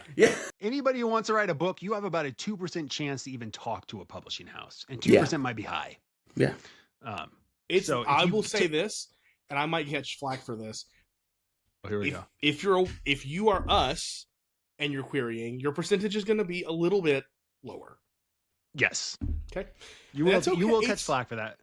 It's okay. I'm not saying that it's bad. I'm just saying. I saw a quote yesterday that's kind of related to this, and it is it's this idea. Well, the pendulum has to swing the other way. Yeah, eventually. To overcorrect. Sure. I'm not for complaining. Like years and years. No, I don't think you're complaining, and I'm not saying it like you are. But there's this very no one interesting wants his privilege. Goddammit. Damn it! Equality. Talk to me. Equality often feels like oppression to those who have been in power, and that's a very astute way. That's a good one. It is. To talk about Yeah, I get it. I mean, that's what we're going through in America with Donald Trump right now, right? This pendulum has swung again. It's got Jesus. Yeah, it's going all over the place. But yes, I have. Look, I'm going to be you're never going to see me complaining about agents not wanting to talk to me. I'm not going to do that. It's fine. I understand I'm another white dude writing fantasy. Sure. I get it. But also, nobody wants to see a white man complain, too. No. And complaining doesn't sell books. Indie publishing's in a better spot than it's ever been in terms of accessibility and like capability. So, do you want to go that? Someone say even too accessible. Too accessible. There are people. I wouldn't say that. I would say. I wouldn't say that. I would say, okay, listen, there's no barrier to entry in indie publishing. And I think that is doing a disservice to the indie book industry, because you have a lot of people, and I'm not just saying people that can't afford editors and people that can't afford cover artists, although that is a problem. I think if you can't afford it, save money and then until you can afford it. And that's hard, but like you're just doing yourself a disservice by putting out bad work. But it does also give people the ability to use AI, pump out a book a week, and put that shit on KDP and make money. And steal out of the pockets of everybody else, and then give all indie books a bad name. And that's why there is like a negative fucking connotation to being an indie book. It's hard. It's like so many reviews of Cello's Gate this was so good for an indie book. I couldn't believe this was an indie book. Like, that's a crazy thing that people say and believe. Mm-hmm. And I'm so glad that I'm never going to have to hear that again. I'm going to put that in my review. So I'm going to say, when Cello's Gate comes out, trad, I'm going to be like, this is so good for a trad. Like, seriously, this. Just give me more Compared to the complexes. garbage Yeah. Compared to the garbage they're pumping out now, I'm happy they got a white guy back on the docket. That's what I'll write. That's what I'll write on. Oh no! Oh god. Yes. I feel like I need to stand up against y'all. I feel like that's the expectation in these No, no, no. moments. It's like I gotta say No, something. no. 'Cause everybody knows I would it's assume people know that's a joke. If they don't think that's a joke, they everybody probably wouldn't watching have listened to me. people for 8 watching episodes. this probably know that's a joke. Okay, I can't see what time. What an hour 30. If they're I'm not here. worried about 'em. I'm not cutting it. Anyway, chapter 9. This will be the Chapter only thing that he 9. puts on the chapters on YouTube. It's just this. It's just white guys in publishing, and that'll be the only thing that The you can section. go It'll be to. sectioned off. Wow. Why white guys have it so hard in the publishing industry? Guys, I don't feel this way. I don't agree with any of this. Says the white guy who's a traditional author. Yeah. Okay, chapter Yeah. chapter 9. Chapter 9, motherfucking Kalam. Yeah. Reminding the world he's built different. He pretends to join rebel bandits, immediately slits their leader's throat, and helps a trapped Malazan refugee camp wipe the rest. Then casually solos 8 more bandits for supplies, like it's just a light cardio workout. Yes. Plus 2 got demon snacked. He links up with Captain Kebab or Keneb. I don't know how they say it. Captain Kebab. Kenneth. It's Kenneth, but I like Captain You guys- Kebab a lot. You guys know when you're reading books, you just make stuff up for names and it stays Yeah. there forever. He's been Captain Kebab for me. I'm sorry. And Milana name drops Corbolo Dom as future scum. Did you say Moana? No. I think you said Moana. Minala. Manala. I Yeah. thought you said How do you say it? Moana, actually, the first Manala. time. But you Manala's definitely said her. Moana. I want to know who reads books and just says names, first off. Nobody, right, Will? They don't care about names. I don't care about names. Most people don't care Yo. about I know names. it. I know you don't maintain care most about names. fantasy readers don't really care about names. They just they read them, they make up a pronunciation in their head, and that's it. That's what I do in Malazan. Meanwhile, on the Salanda, Mud turns into 6 Talan Emas, led by Bonecaster Hintos Ilm, who explains they're in a shattered Elder Shadow Warren. Corralled Emberlon. Is that pretty good? What? No, that was bad. That was awful. Corralled Emerlane or Emerlon? I am listening to the next chapters. I'm going to be so good at pronunciation.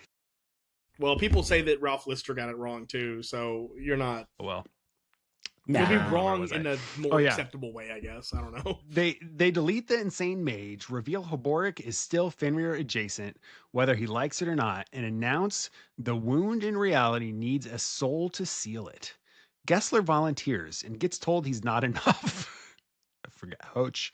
So clanless legend Lagana Breed sacrifices himself, eternal pain included. Bonus horror, as an Amas uses one of the several Tista Andy heads to patch the tear, meaning even the headless rowers aren't safe from plot relevance. Yep. Sorry, headless rowers. All right. First thoughts here. I continue to love the Talanimas. Yeah. Oh yeah. So love good. them. Every time they show up, I'm just like happy. They're my buddies. I like having them in the scene. You know. I love these skeletons, baby. Love these skeleton dudes, man. Yeah, I like that he gave him he gave Stormy the sword, right? Yeah, that's pretty badass to have a Talana mass sword. Yeah, it is. Yeah, I that I think at this stage the boat storyline is my favorite probably. I just love that whole, it's like got lore and you're getting background information. You know, you got a couple like name drops from earlier that are coming back around. Like the fact that she's a bone caster. She, right? Bone caster. Yeah. Um, Yeah. And, but Tool has already told us in book 1, bone casters don't come out. You don't see bone casters, right? They're pretty secretive. So, that's really cool. I think it lends significance to what they're doing, like that they actually the Bonecaster comes out of like hiding. So yeah, love all of that. Kalam is a motherfucker. Just a bad motherfucker. He's a bad motherfucker, dude. And Apt continues to come in at the last second. Just save him from the various things. I love his relationship with Apt, that he'll just like look at the demon and be like, "You gonna help this time or no?" Hey, I gotta turn my mic off. Hang on just one.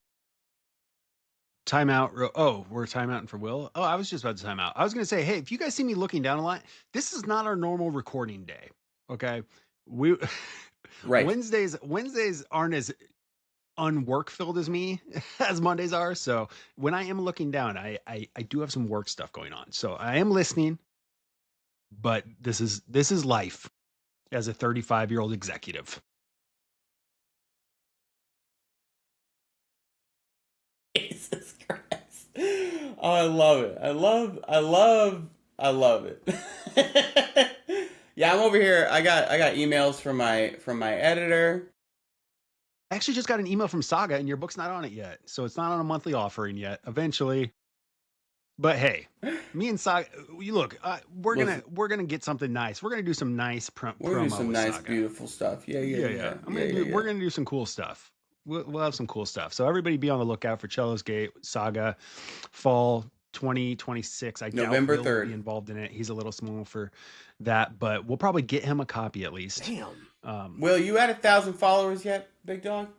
I'm closing. Yeah, get 1,000 followers and we can hook you up with Saga. I'm in the 800s cool. now. I'm closing it. Hell Woo! yeah, dude. Guys, look, if everybody here just went and followed Will, well, unless everybody here's half your follower base. No, they're not. Most of them Okay. don't follow me. What? Yeah, most. Why aren't you guys following Will? The Malazan book club? I have gained a shit ton of followers on Fable, but the Instagram side not so much. So Maybe they're not on maybe Instagram. like Guys. 30 to 50 total. Yeah. Well, there's a lot on Instagram. Yeah, there are. I recognize a lot of people. Come on, dog. Come okay, on, dog. So let me give. I'm sorry. This is again. This isn't our normal recording today. So my boss doesn't know that I'm trying to ignore. Your boss, shut up unless you record a podcast. Yeah, that's I'm recording a podcast. my source of income, so I can do all of this stuff. Listen here, boss man. All right, I'm recording a podcast. Oh, right now. this is gonna make you look really bad, but it's a woman. Wow. You would assume, wouldn't you? Also, I mean, Thank a you. woman could be boss man. I don't think boss man's necessarily. Wow. Hold on, let me spin this. Hold on. Yes. Yeah, we can say sir. It's like the military. All right, Will, quickly. Kalam kills 8 men solo and calls it light work. Is he the most dangerous mortal in the book right now? Oh, dangerous mortal. Yeah. In hand-to-hand combat, probably that we have seen, yes. Mm-hmm. But if you're just talking survivability, like we're just talking, we just gotta win, I may be going with a sapper instead. Oh. Over Kalam. Or Callum. What do you guys call him? Kalam is the audiobook pronunciation. I call them both. I'm switching between them. But again, I think if you're talking hand-to-hand, like you gotta win a fight like that, probably Kalam is your guy. I think that if you are... Yes, I mean, unless we're including the Red Guard guys from the end of the first book. I don't know. But Corporal Blues or whatever. But I think I would not include them. If you are just like... You gotta, survive a situation it's kind of sticky or whatever. I'm going with probably a Fiddler. Okay. Look at that. body counts in this book so far. Fiddler's up there. so you think in cage match, Fiddler and Kalam? Fiddler's winning. No, that cage doesn't match Kalam. Kalam wins. Cage Okay, match, so Kalam. Fiddler just Or he needs prep time. Fiddler That suicides Battle out. Royale situation dropped into the wilderness. I take Fiddler. Oh, okay. I think personally I would take Kalam still, but I can see your argument. You could make the argument for Kalam for sure. I'm just saying from what I've seen in this book, Also, are we counting Absalar as a mortal character? Because As a what? Is she mortal? Should we be considering her mortal, even though she's had the? Oh, She is Well, I now. think so. Yeah. Okay, because she might provide a significant challenge for Kalam hand to hand still. I don't know if Kalam could take her at this I'm point. not sure he could. Wasn't there a scene in Gardens where she disarmed him? Like, Yeah, he sneaks up on her, and Yeah, she and fucking she, like- puts him down. She puts him on the ground. yeah. So I'm Mhm. not sure that he could take her. So if we're counting her as mortal, she might be the strongest. really? We also, to this point, have not yet seen certain characters like actually. Well, and again, we're talking. Okay. Of all ahead. Okay. mortals, Quick Ben is also Okay. up there too. Quick Ben might be because he's got magic, kind of an equalizer. But so I think it depends on your skill set, right? If you're talking hand-to-hand combat, it's probably one of Kalam or Absalar. If you're talking overall survivability, a guy like Quick Ben is going to be higher than even the Sappers because he could just like go into a warren. Right. You know, Right. so yeah, it just depends on the battlefield. It depends on the battlefield. All right. I like that. That was an interesting answer. We also have not yet seen certain characters in action, right? We haven't seen the full extent of Kripa's power, if he's even fully mortal. I'm not willing to stake any claim on that yet. And a guy like a character like Whiskey Jack, right? He has a lot of like mythos behind him, but we haven't seen him do anything yet physically. So, What would you say, Noah? Out of every mortal alive or in this book, to this point in Deadhouse Gates. So I would include Gardens. including Quick Ben, Yeah. I would take Quick Ben in a second. Yeah, I don't think Callum could take Quick Ben. Unless he But Unless Quick he Ben has, would never fight Cal. Otaro, but Yeah. But he would prepare that probably. okay. With Otaro it factored in, could a character like Ralik Nan defeat Quick Ben? Probably, right? Because he would negate his magic. That's interesting. I think Quick Ben could probably do something. But also, It depends on if he has prep. Otaro can be overwhelmed by magical power too. We've seen Mhm. that happen a couple of times. So I don't know the full extent of Quick Ben's abilities. If he can access 7 Warrens, he might have enough magical ability to overwhelm. And Quick Ben also always has a shaped knuckle in the hole. So Yeah, like he's not going. he's always got a way out. He can teleport away. Yeah. What the? I don't like What the was way that? you No. do this. Yeah, I don't like this at all. Didn't I'm love putting a shaved that. knuckle in the hole. What hole? Wow. That was a YouTube exclusive for those listening on the podcast. That's it. If you want. All right, let's move. Let's Jeez. go. Let's keep this rolling. What's next? Okay, let's talk about the sacrifice. Let's talk about Breed's sacrifice to Yes. seal the wound. Yeah. Oh man. Pretty cool. Why is an undead warrior showing the most humanity out of any living characters so far? Well, Is it because he knew that he was gonna put a Tista Andy head in there? Or is it because he really is just like, it was such a beautiful scene, and then it turns out, like, the end turns out to be like, oh no, he didn't even do Just it. sad. He just fucking took the credit and then put a fucking poor head in there. And so like it's like beautiful, and then it's hilarious. I think it's so funny. It is good. Yeah. But I think in general we've seen a lot of humanity out of the IMAS. They seem to have a general sense of humanity, which is hilarious for characters that are so old, right? These are 300,000 years old. So like, I also think they view death differently though, because like they're already sort of dead, you know?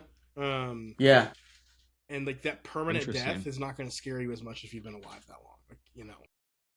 Like we hear that from other immortal characters, like Rake talks about that too, that immortality brings with it other things, right? So immortal characters don't view death in the same way. You know, a character. I think is it more heroic? Let me ask you: is it more heroic for the Talani Mass guy to go up and sacrifice himself, which he didn't, obviously, but like if he did, or for Gessler to offer, which is more? Gessler. Yeah, right. Yeah, Gessler. Gessler, So- that was such a real moment for Gessler and showed a lot about who he was. Again, Gessler just proving that he's We love Gessler. a real G. And he's like, you know what? Take me. And he doesn't even know what it means. He doesn't even know what it means. Yeah, he's just like, knows I'll they do gotta it. they gotta close it, and you know. And if they don't, he assumes something bad will This is happen. another, and in the coming chapters, I think next week we're going to talk about it. That the Malazan Marines, They're different level, continue dude. to be next level. Yeah, They are, in my opinion, what this book is about. These books are about. They are the main characters of every book, in my opinion. They I are can see that. my favorite characters. We see it. We get to know a lot of people, but the heart of this series is the Malazan Marines. Is the normal people. Yeah, who were being forced okay. to fight the wars for empires and gods. Yeah, Erickson does a really good job just like contrasting between like these. I don't want to say normal, right? They're still like elite Marines. Yeah, They're there for a reason, but like they are just so far beneath someone like Rake, you know, yeah, or Brood. It's like, but these people still they're over. Oh, not Brood. We don't talk about Brood. Mm-mm. I mean, everybody knows who he is. There's Everybody a knows- band named there's, after him. there's So, some implied stuff about the guy. the fact that these are the people who like the most humanity and the most sacrifice comes from is like such a cool like comparison, or you know, Well, I think way it's- to just like it's bring all these books together. Extremely interesting to get a story that's about such like horrific things, and like very openly talks about the horrors of war and what that means and how it affects people and the horrible things that happen. But then you also, when you meet these soldiers, like in these circumstances, there still is a through line of humanity in them that is so interesting and actually in a lot of ways unique amongst military fantasy, right? So if you read a lot of military fantasy or grimdark fantasy, oftentimes soldiers are like the worst characters. They're like the biggest assholes, right? So to get these like, Black Company Marines, yeah, well, that's a good example. The First Law, another one like that too, where the guys in the military are by and large terrible people, and like they use war as an excuse to do terrible things. I feel like and we see some of that with some of the parties involved in this book, but with the Marines in particular, it feels like you aren't getting that as much. Like there is a different level of expectation amongst the Malazan Marines. Uh-oh. Fentanyl's pissed.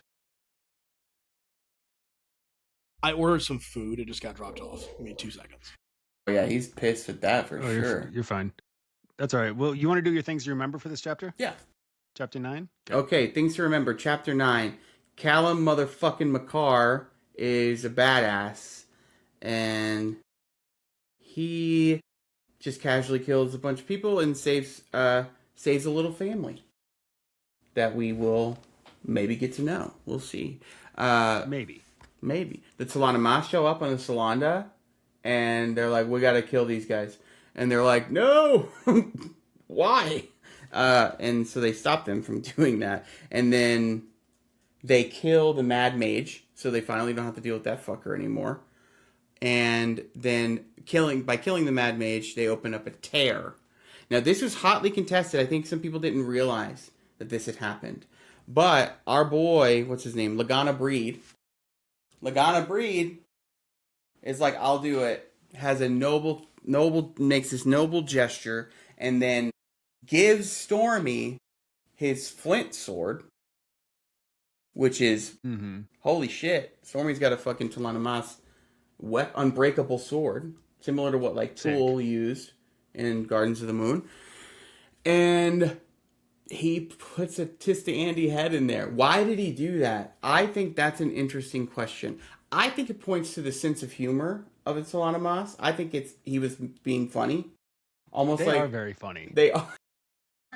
But their They sense are of humor so is funny. weird. I think it was a joke. I think he was like, like once they This is gonna be realize, good. yeah, like once they realize it's gonna be so funny, and then he's gonna go off and live on a beach, be one with the Yeah. beach.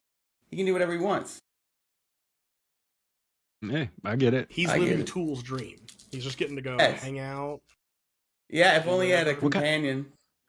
What kind of food did you get, Will? Not so What kind of food did I get? What's her name? Lauren. Here. This. I want to A know. little taco salad. That doesn't look like enough food. I got some other stuff too. Well, I guess you're only 5'10". I forget about that. So you don't need that much food. Okay. Only Right? 5'10". I thought is short guys crazy. eat less. That's not a real thing. Oh, it's not? No. Oh. Well, see, I'm learning all kinds of new stuff today. Look, this is why I hang Shut the out with fuck short up. people. Shut So the fuck it up. teaches me about the world around me, what that's like, because I'm just so used to being able to reach stuff on my top cabinet. No, I'm curious how you think this makes you look. This whole line of talk. I'm curious. Horrible. You think I don't know what I do? I feel like you're aware. I need everybody else to know that think you're I don't aware. know what I do? I'm walking rage bait. Yeah, I dude. understand. It's so funny. Even if I'm not trying to be rage bait, I'm still rage bait. It's like I get it. It's fine. You gotta at some point in your life you just have to like lean in hard, I'm not gonna do that though with books. I'm gonna talk good about books on my page. That's what I do. Yes. Because that's what I like to do. Yes. We don't shit talk books. Okay. I can send you some accounts if you want to see people who shit talk books. Just message me. Message him. I'm not gonna see. None of us. Okay. Nope. Well. I don't. Published Will might. books. Published books. Deadhouse Gates, Chapter 10. Chapter 10. Finally reunites Diker with Coltane. Dookie. After three brutal months of pursuit, just in time for the legendary Wiccan commander to prepare a crossing of the Sakala River. Such a cool fucking scene.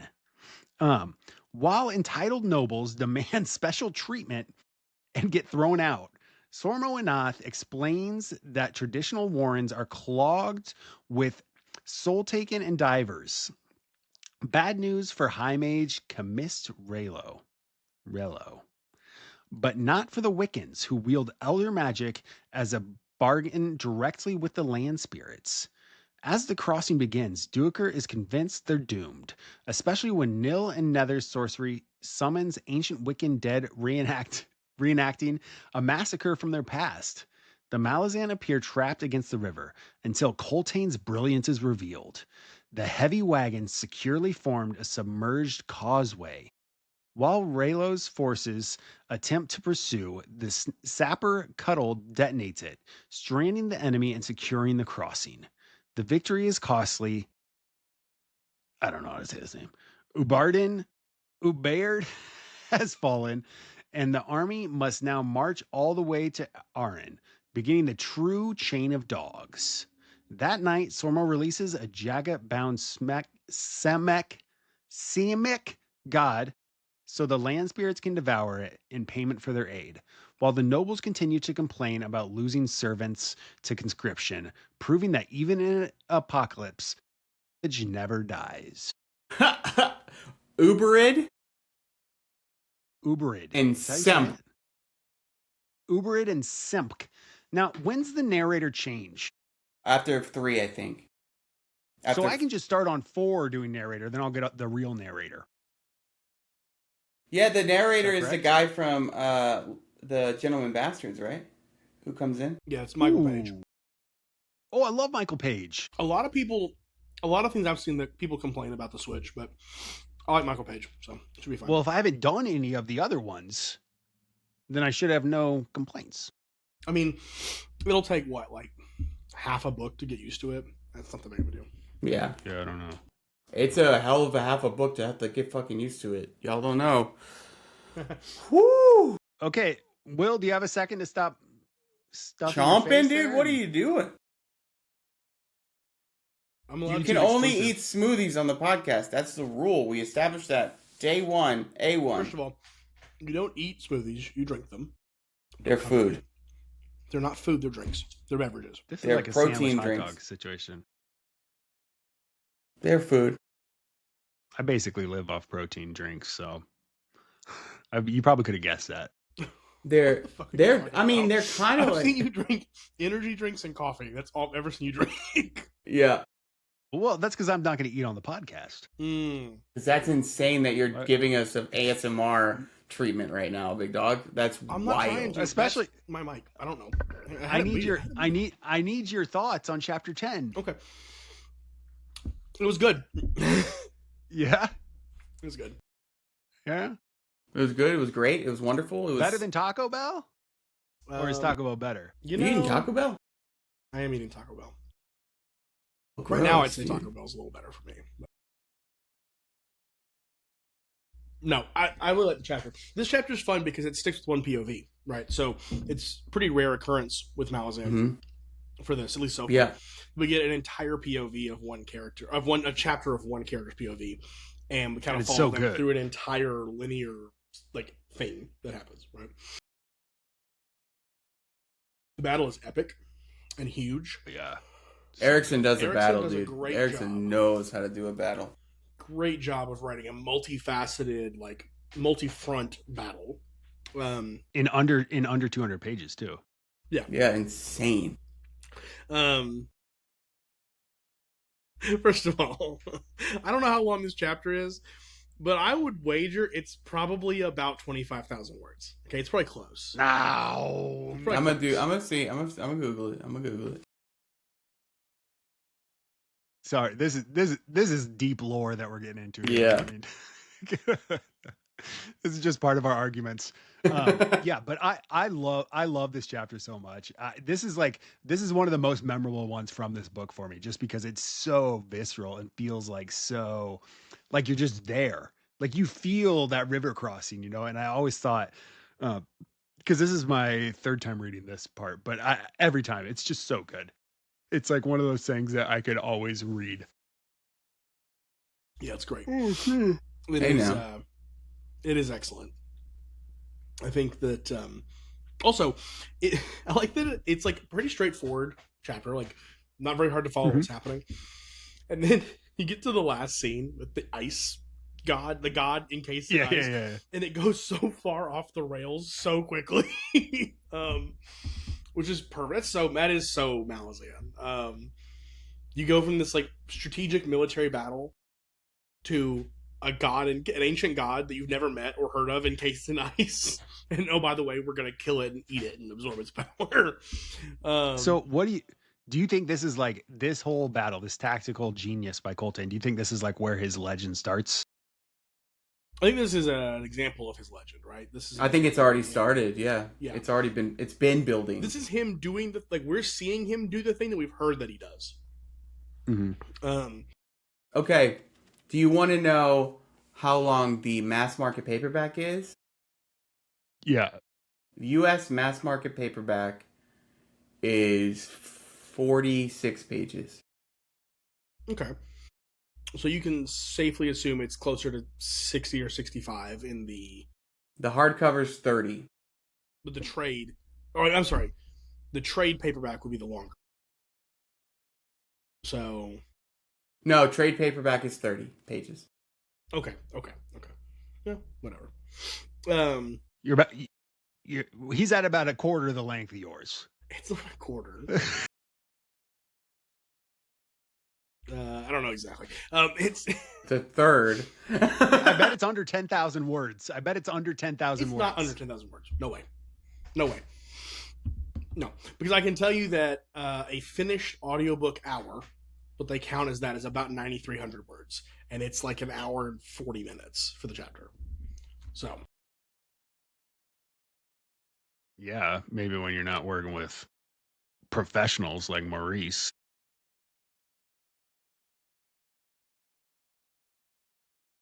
I don't know what he's why saying. Why are you waggling your I don't know eyebrows? what he It doesn't means. mean anything. He didn't say anything. I don't know what he meant by that either. I have no idea.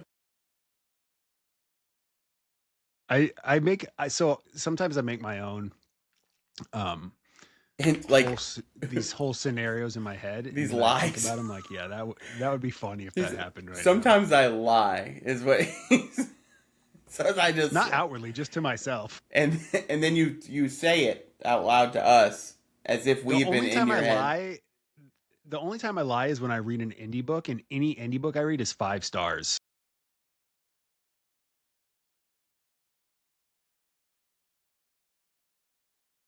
That's the only time I lie. Amazing. I'm counting on that for what it's worth.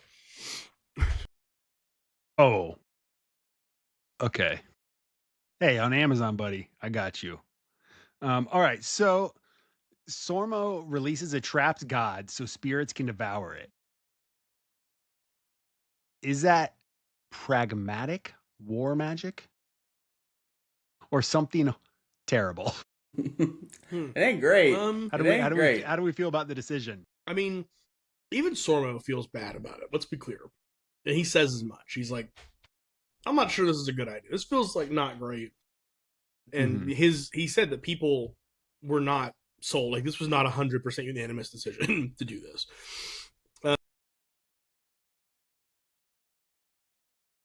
Like, trapped gods, releasing them feels dangerous.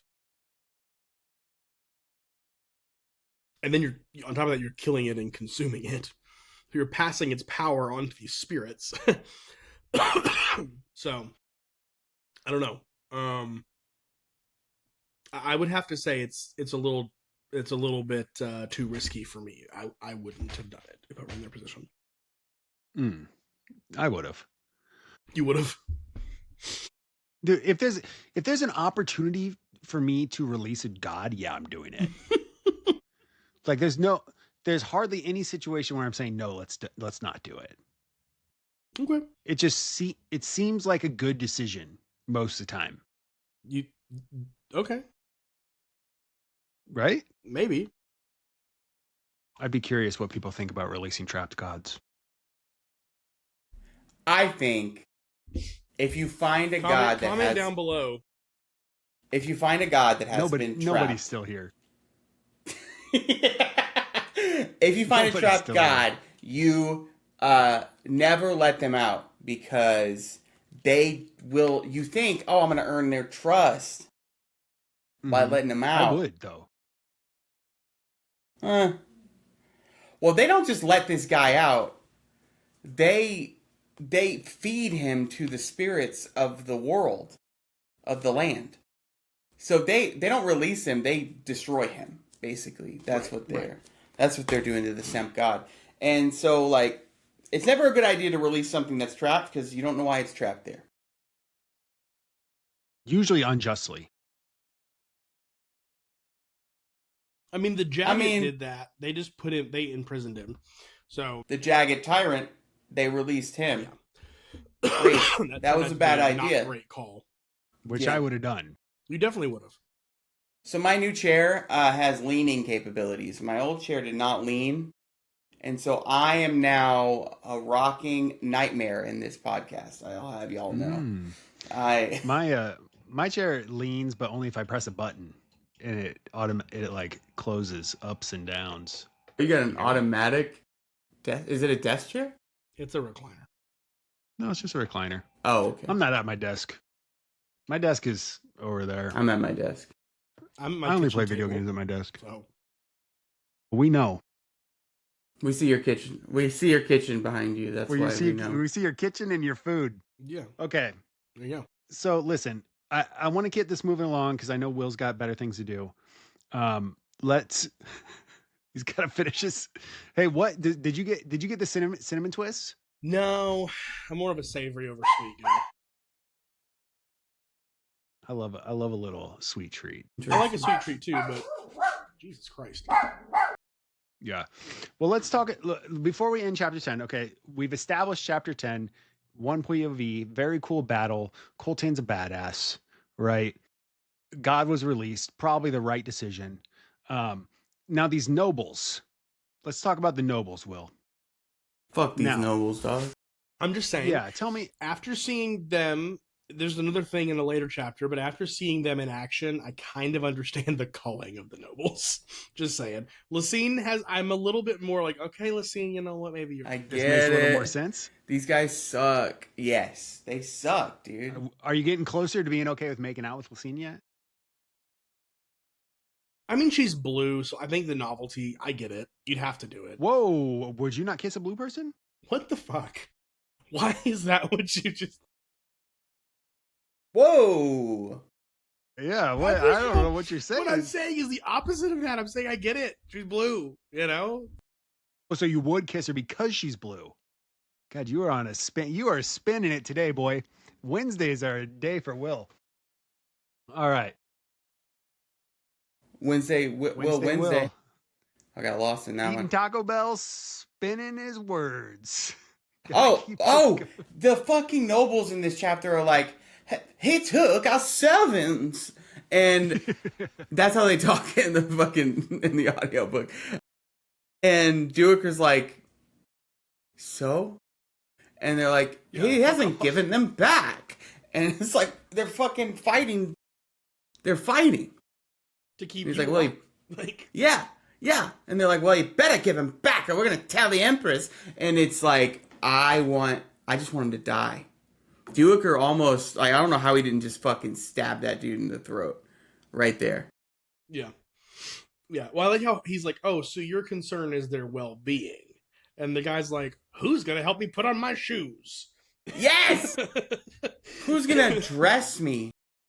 Which I do sympathize a little bit with them because their whole life they've had that and then have it just taken away. Yeah. Did someone take your servant away? Yeah, no. Yeah, no. He's still here. He's still here. He's in the kitchen. I like to... Gary! He's like, oh, it's Gary.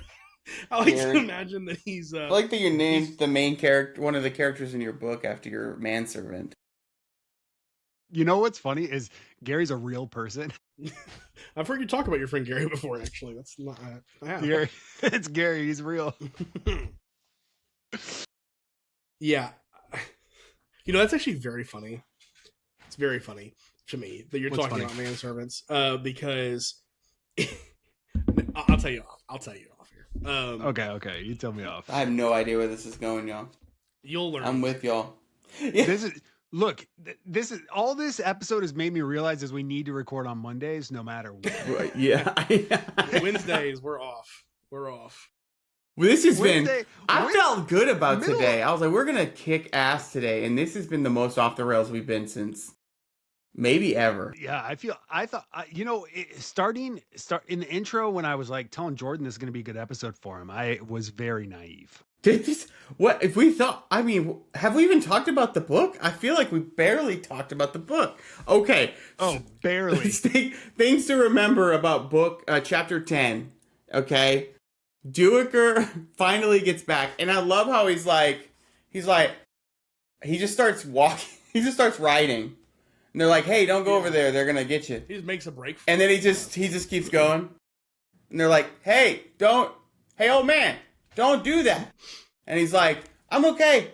And they're like, "No, they're gonna kill you if you go over there." And he's like, I'll be fine." And then he just starts fucking going. Like, I love that. Like, he gets there, they're like, "Oh shit!" And then they start chasing him. And then I don't know how they don't shoot him, fill that man with arrows, but he takes off his. I don't know if he's wearing a hijab or something. That's what it kind of feels like. He's wearing some kind of like head protectant. Head covering. Yeah. Yeah. And he's like, "Where's Culp? Is Culp back?" And they're like, "No, dude. We haven't seen Culp since you fucking disappeared with him on a secret mission to go save your buddy. We lost our only fucking mage." Well, also the time is throwing me because was Culp at sea for 3 months, or is the time passing differently in the Warren? Good question. No, I don't think it passes differently like like that planet in Interstellar. I don't think it's like that. Okay. Planet Interstellar. You know what I'm talking about? It Where just- they Yeah. I'm sure everybody knows what you're talking about. It just doesn't seem like it's been that long. You know what I mean? For Culp. feel like people know what I'm talking about. Anyway, It's a very popular movie. I think people know what you're talking about. the other thing though too is that Culp wouldn't be very useful here in this situation because he is they can't use Warren magic right now because the Warrens are full of divers and soul taken. So yeah, at least that's been the case for a bit. Then this whole battle happens. We get to meet Nil and Nether, who are important character names to remember. Nil and Nether, and they are some of Sormo's little child prodigies. And we see Nil, who I think is the boy twin. Nether is a girl twin. But Nil raises... You think it'd be the other way around? Is Nil it? and Nether. Is it? You think it would be because like Yeah. the Nethers, Oh. you know, the nuts and then Nil, no nuts. Never thought. That's hilarious. Boy, girl. Well, okay. But doesn't that make sense? It does. I see it. And yeah, there's but there is stuff down there. Poor. Yeah. Nethers or Nil. Jesus Christ. So Nil, That's a good breed. I think that's a good pickup. It is. Nil, the child Nil is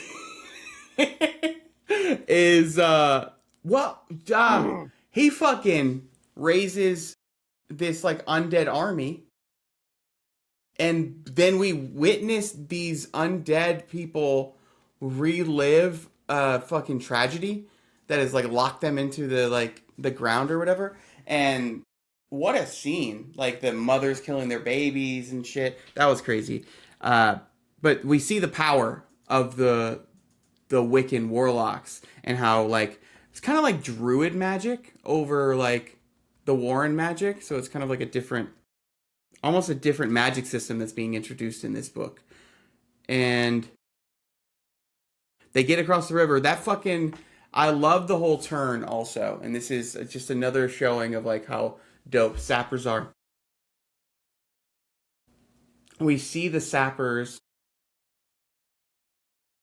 We don't know why he's moving these wagons across. Why are the wagons heavier? This is so weird. They're moving them across overnight first, and then we come to find out the sappers, who we'll talk about this in a second. The sappers they built a road under the river, and not only did they build a road, they put explosives in it so that when they crossed over it, they could blow it. And so they could be followed. Amazing. Such a sapper move. Such a sapper move. But how funny is it that Coltane cannot find this fucking sapper captain?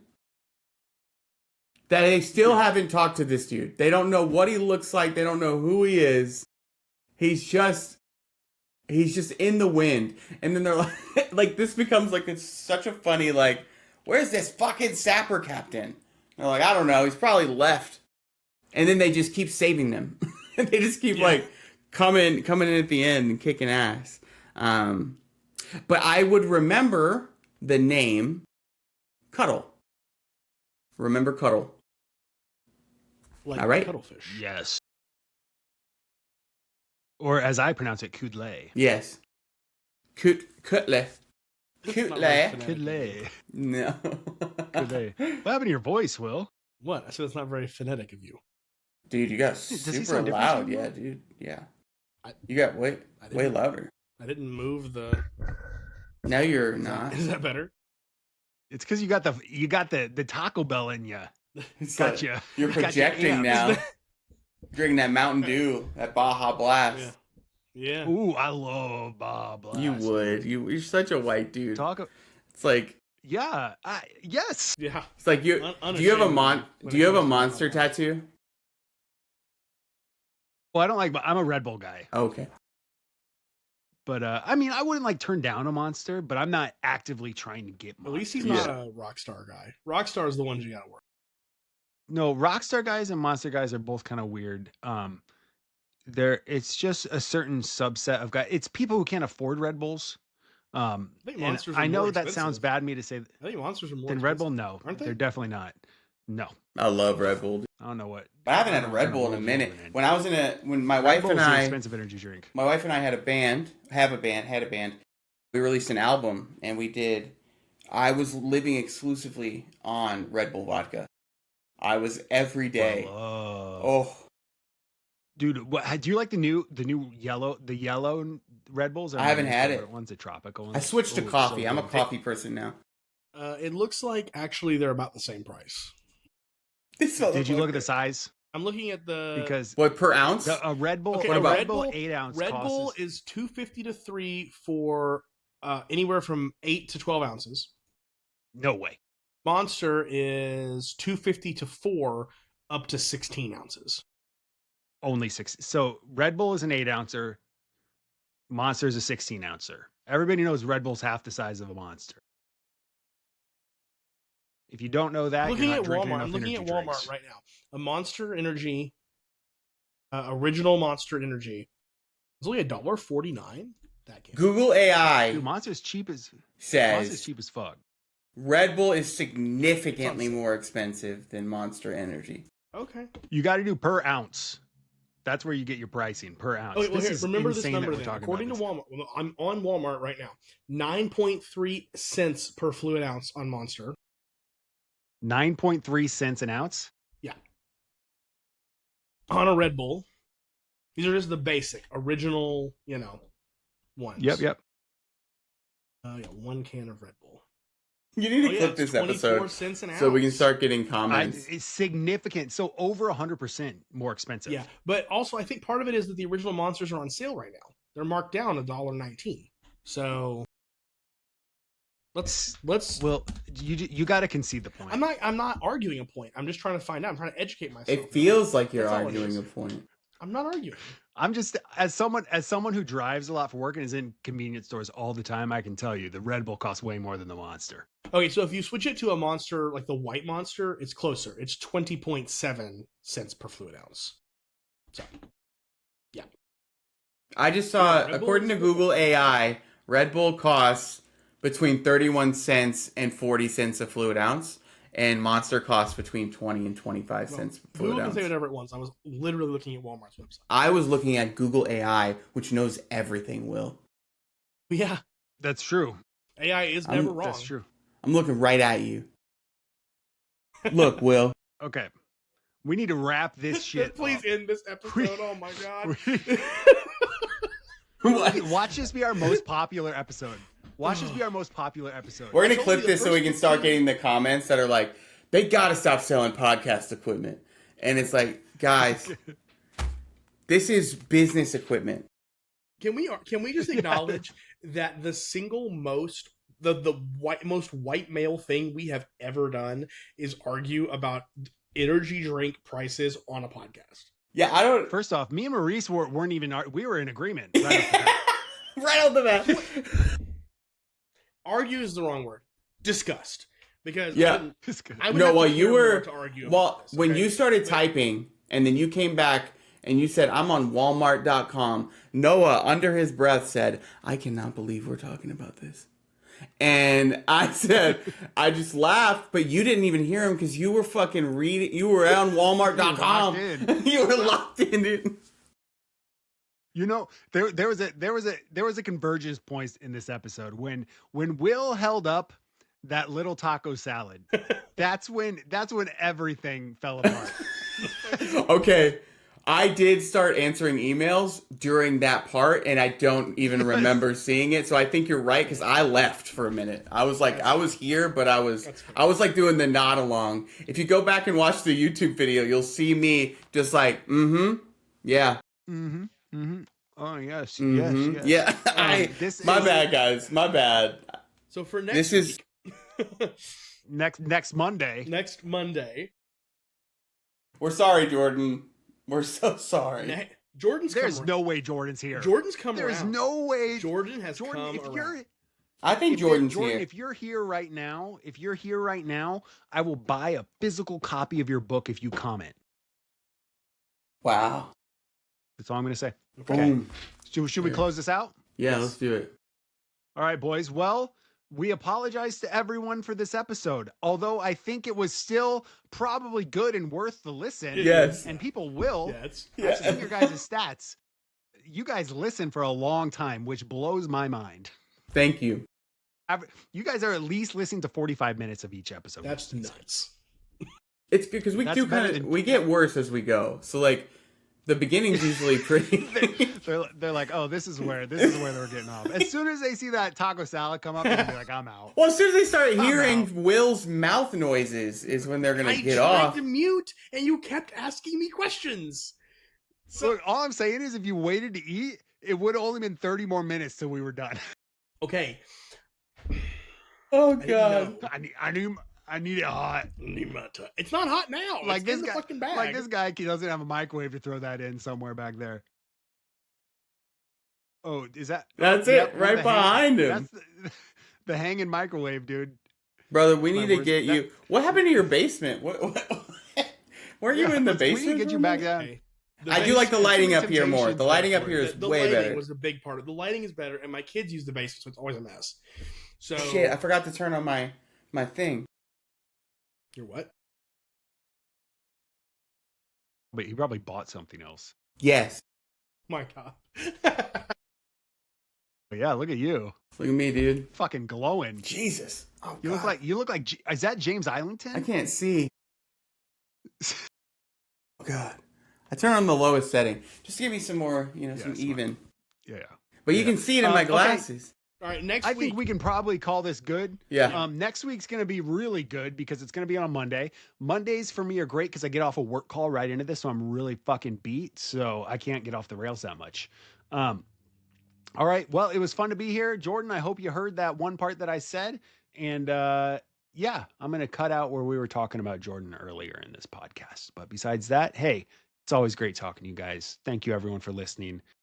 Again, Love y'all. for the 3 people who are still here, See y'all next week. go. Wait, what did we have him comment last time? Sniff. Comment taco salad. If you're here. If you're here right now, Yes. go in. Comment Taco taco salad. salad in the Fable Crippled Pod lobby. I want you to write taco salad. And tag us. All right, guys. Love you. Bye-bye.